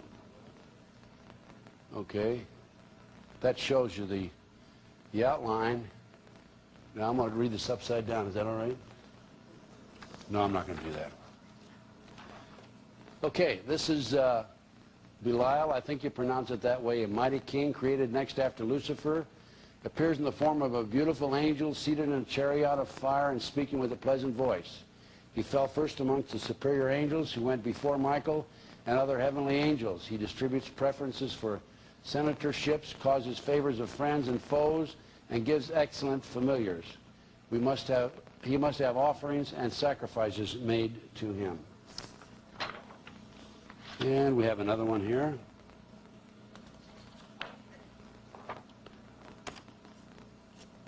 See that? Right? See that and the similar there?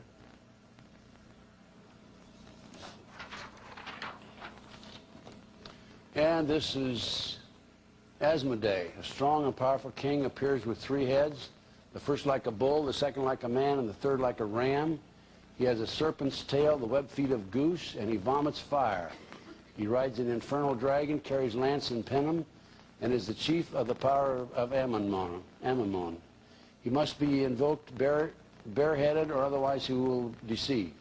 He gives the ring of virtues, teaches arithmetic, geometry, and other handicrafts, answers all questions, makes men invisible, indicates the places of concealed treasures, and guards them if within the domination of Ammon.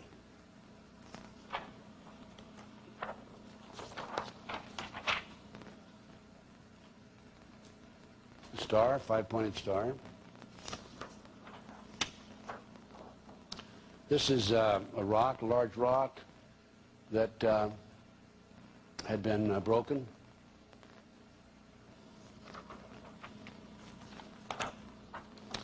And this was a circle. These were rocks with concrete, and it was filled with concrete. I don't know what they used that for. One of their ceremonies, obviously. And this was up just in front of the house that burned down.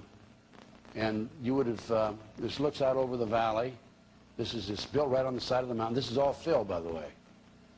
And this went down, must have gone down 200-300 feet, these rocks in the fill. So it cost them an awful lot of money. Now this is San Bernardino, California. And there's the road that leads up to the mountain. And I drove up on this mountain, on this road, and you can see this enclave on the side of the mountain.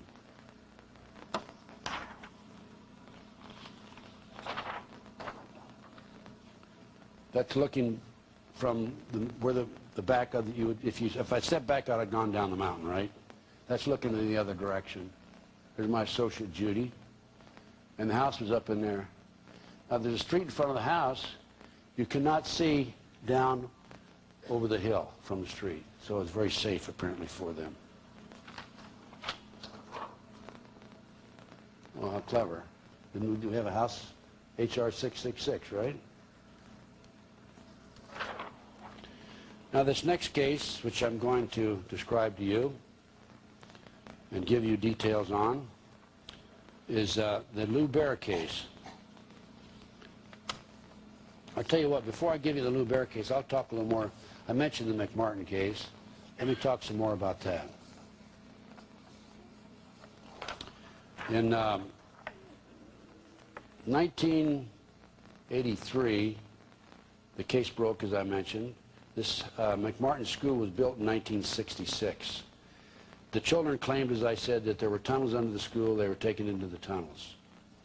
The district attorney went out and looked for tunnels, could not find them. In the spring of 1990, the property was sold from the McMartins to the defense attorney, or given to the defense attorney, Danny Davis, because he said he was broke. He only made $3 million on the case. And it was sold from Danny Davis to a contractor who decided he wanted to build a building, an office building on there.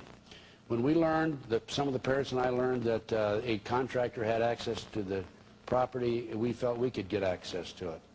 And so we contacted him. I actually signed a contract with him. And we went in. He gave us two weeks to go in and look for tunnels. As I said, the DA had looked for tunnels several years earlier and had not found them. So I hired an archaeologist, Dr. Gary Stickle at UCLA. We began our tunnel dig. The parents were very nice. They went out and got coffee and ham and cheese sandwiches for us, but I wouldn't let them get near any of the evidence. And Dr. Gary Stickle brought in his own team of archaeologists, and all I did was coordinate the project. He actually did the scientific work. We found tunnels, ladies and gentlemen. Here's an idea of what we found. We found a 9-foot wide subterranean entrance went into the west wall of the dog room. The entrance had a live avocado tree on the right, a dead one on the left, which meant that when they opened up the entrance, they had to cut the tree. They cut the tree root. An interesting facet was this. There was a Disney bag, copyright 1982, found 4.5 feet below the classroom floor and 3 to 6 inches in from the entrance and under the foundation of classroom 4. The Disney bag was found right in the mouth of the tunnel where the kids said they went in. Now, the way that the archaeologists were able to say that there were tunnels there that had been filled in is because the dirt that was brought in to fill the tunnels was foreign from the natural soil. And right at this location, this copyright 1982 plastic Disney bag, sandwich bag, was at that precise location where the entrance to the tunnel was. Ken Lanning, the FBI behavioral science expert, quote unquote, out of Quantico, claims, has publicly made the claim, I've been told this, I don't know if he said this or not, that I went out and found this little bag and put it there, placed it there. Not true. The tunnel was actually 30 inches wide, 44 to 46 inches deep, with the top of the tunnel 30 inches under the classroom floor. The footing between classroom 3 and 4 was arched where the tunnel passed underneath, and 12 inches shorter in depth at this location than some footing, the same footing 12 feet to the north. This is significant because it would indicate that the tunnels were built at the time that the house, that the school was built. It was part of it because they actually arched the foundation when they put the foundation in. So I think that's very important. And the 9-foot wide chamber was found along the channel under classroom 4. There was a 7-foot tunnel extending into the triplex next door. The children, as I said, claimed they were taken up into a trap door of the bathroom of the triplex and taken out into the community. There was a crawl space of about 18 to 20 inches.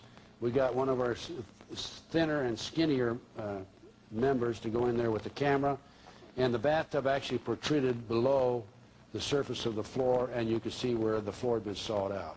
So there was definitely a trap door there of some sort. Other significant facts: a small white plastic plate with 3 pentagrams hand-drawn on the top of the green paint was found. I've got copies of that. I'll show you that in just a minute. Many other artifacts were found. There were no doorknobs on classroom 3, only a deadbolt lock. Each classroom had an on and off light switch labeled fire alarm. System did not connect to a fire station but was used as an alert within the school. In other words, if somebody came around, somebody could push the alarm and it would notify either somebody in the office or somebody else, wherever they were, that there was intruders or strangers in the area. There are more than 2,000 artifacts were found under the school floor, including over 100 animal bones. It was kind of an interesting story because we were given 2 weeks to get off the property. The man wanted to build an office building there and was able to stall him for 34 days. And I couldn't get the archaeologist to say, come on, there's tunnels there, Gary. You know there's tunnels there. He said, no, I want to make sure, I want to make sure. Well, after all, I don't blame him. But the contractor told me, look, I don't care if you find tunnels or not. Tomorrow at noon, we're bringing the bulldozers up there, and we're going to level that building. And you better not be in it because you'll go down with the building. So the morning of the 34th day, Dr. Gary Stickle finally said, okay, I will admit that I think there's tunnels here. There were tunnels here at one time that had been filled in. And we literally walked out of there, had a press conference and walked out of there as the bulldozers came in and tore it down. Before the bulldozers came in and tore it down, we called the district attorney's office. Okay, this was in the middle of the second trial. The first trial, Virginia McMartin had been acquitted. Ray Buckey, the son, was hung jury. The second trial was in process right at that time. They sent an investigator out, Perez was his name, is his name, and he got out of the car. I greeted him. He said, look, I don't want to talk to you. I said, this is like the Democratic rally I was at in Galveston, right? Nobody wants to talk to me. I said, why don't you want to talk to me? He says, I don't want to talk to you because all you'll do is argue with me. I said, okay, I'll just keep my mouth shut. You come in and talk to the archaeologist. So I took him in to talk to the archaeologist, and he argued with the archaeologist. He said, there's no tunnels there. And here you can imagine somebody like an investigator arguing with an expert witness who has a doctor's degree in archaeology. Anyway, we prevailed. As far as I'm concerned, we have the documentation. They didn't use the information in the trial. Now, what did these kids say? Well, they identified professional football players. They identified professional baseball players. They identified some actors. They identified the son of one of the most prominent politicians in Los Angeles. Well, you know, no wonder, huh? How about that? Now, there is where the tunnel entrance was, right there. The kid said there were rabbit cages there. And I'll show you more about that in a minute. The tunnel, we documented the tunnel went like this. There was a chamber there. It went across here. Here's where the arch was, right there. We theorized that the tunnel went here. We didn't have time to dig for that. And there's over into the property next door. This is the triplex. This is about where the trap door in the bathroom was. Here's a live avocado tree. Now keep this in mind because I'm going to show you some pictures in a minute. Live avocado tree. This was a play area right in here. We actually slept up there. We had control of that property for 24 hours for 34 straight days. Slept up there in the dirt. Now this is the entrance. There's the live avocado tree root. The avocado tree was over in here. The dead root was over here, which would indicate that they had to cut it, right, like this. Live, dead.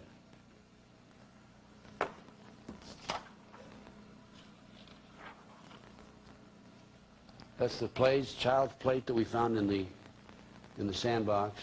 It was buried about 6 inches under. We really did a job on the property.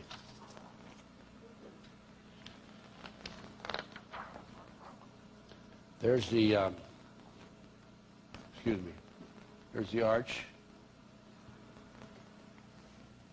There's the tunnel went from, this is classroom 4 over there. On the other side of the arch is classroom 3. Notice it's arched, just as I said.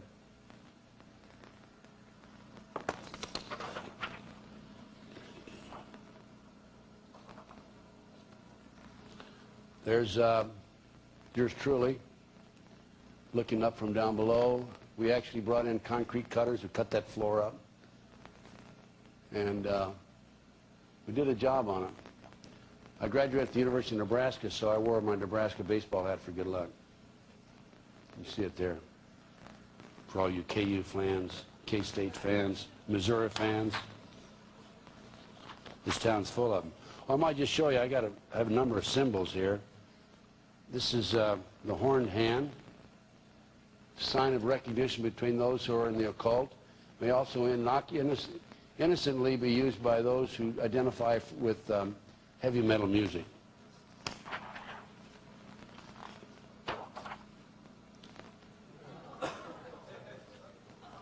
That was at the inauguration, when he was inaugurated.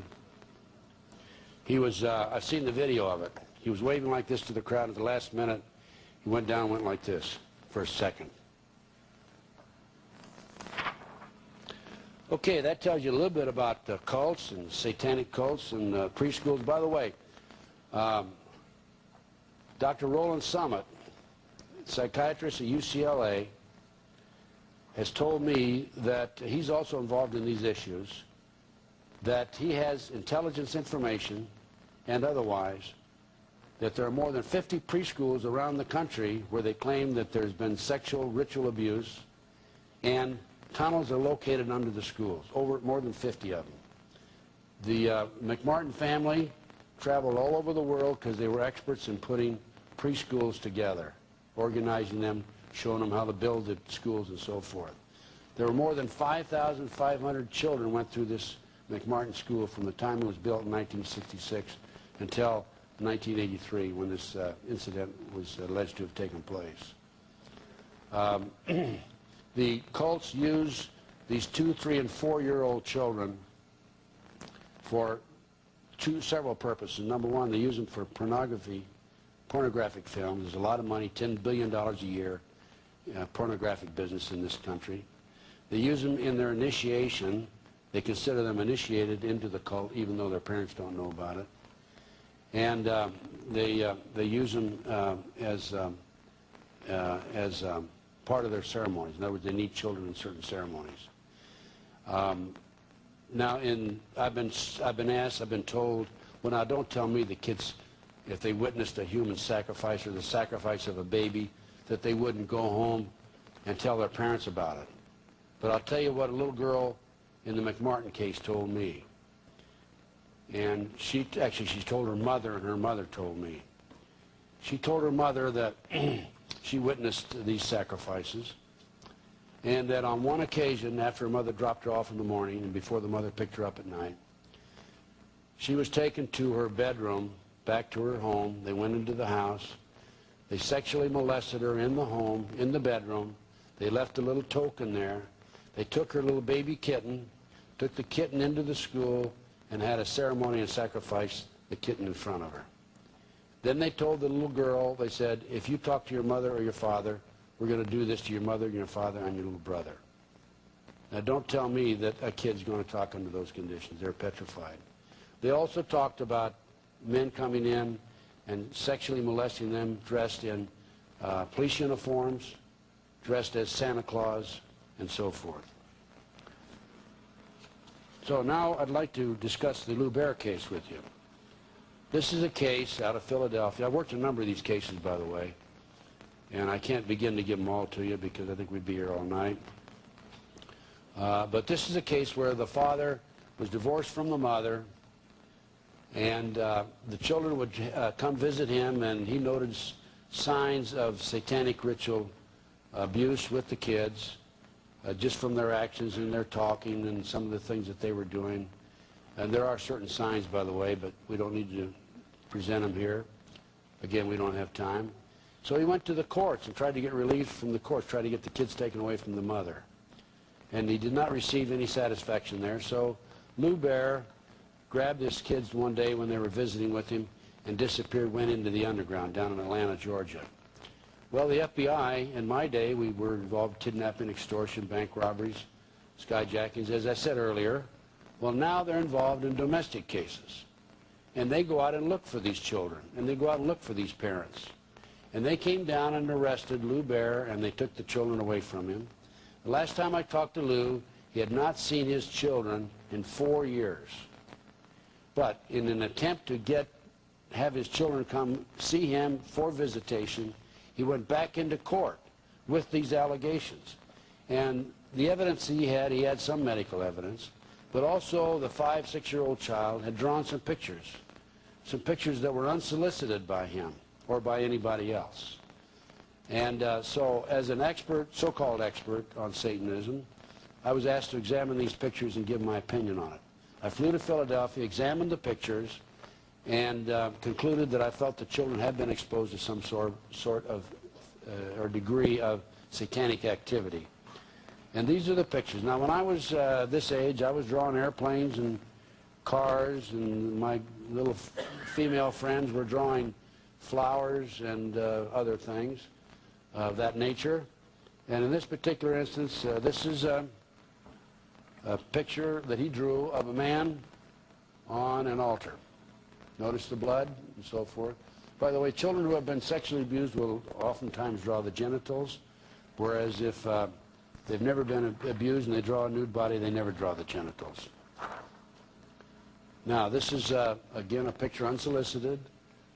People, fire, throws a baby in the fire.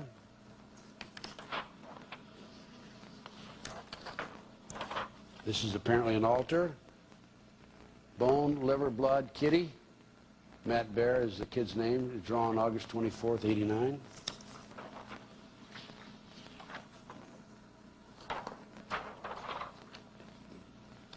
Again, this is obviously a ritual outside, outdoors, table, fire, people, devil, crossed out.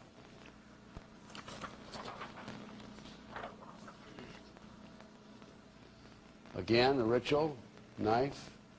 People have no cloth on, he says. Oftentimes they're in the nude, oftentimes they wear robes and they're nude underneath the robes. This is the most revealing of all. I mentioned earlier about the goat head. This would indicate that the child was exposed to a higher degree of satanic activity than the normal. These are 3 to 6 inches, 3 to 6 feet tall, made out of wood. Oftentimes, it's a goat head on the top. That's what I would have used in my testimony. By the way, I made a second trip back to the courts, and when they had a hearing, and the judge wouldn't even let me in the courtroom. I sat outside on a bench all day long. Here's the article on the McMartin Tunnel. McMartin digs suspended, no evidence of secret tunnels. So, ladies and gentlemen, let's see. We've got 3 minutes, and I'm going to just answer as many questions as I can. How was the fire started at Waco? I don't know. I was told that the fire was started by the tanks coming in and using gas. Again, I don't have documentation on that. Please explain the $1 billion per day to Russia. Why $1 billion and why to Russia? I don't know. I've got to talk to an economist about that. I just learned that in the last few days. Why are they postponing or delaying the trials of McVeigh and Nichols in Colorado? I don't know that one either. I'm not doing so well, am I, on these questions?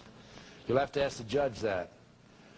Do you have any updates on Anton LaVey? Whereabouts, condition?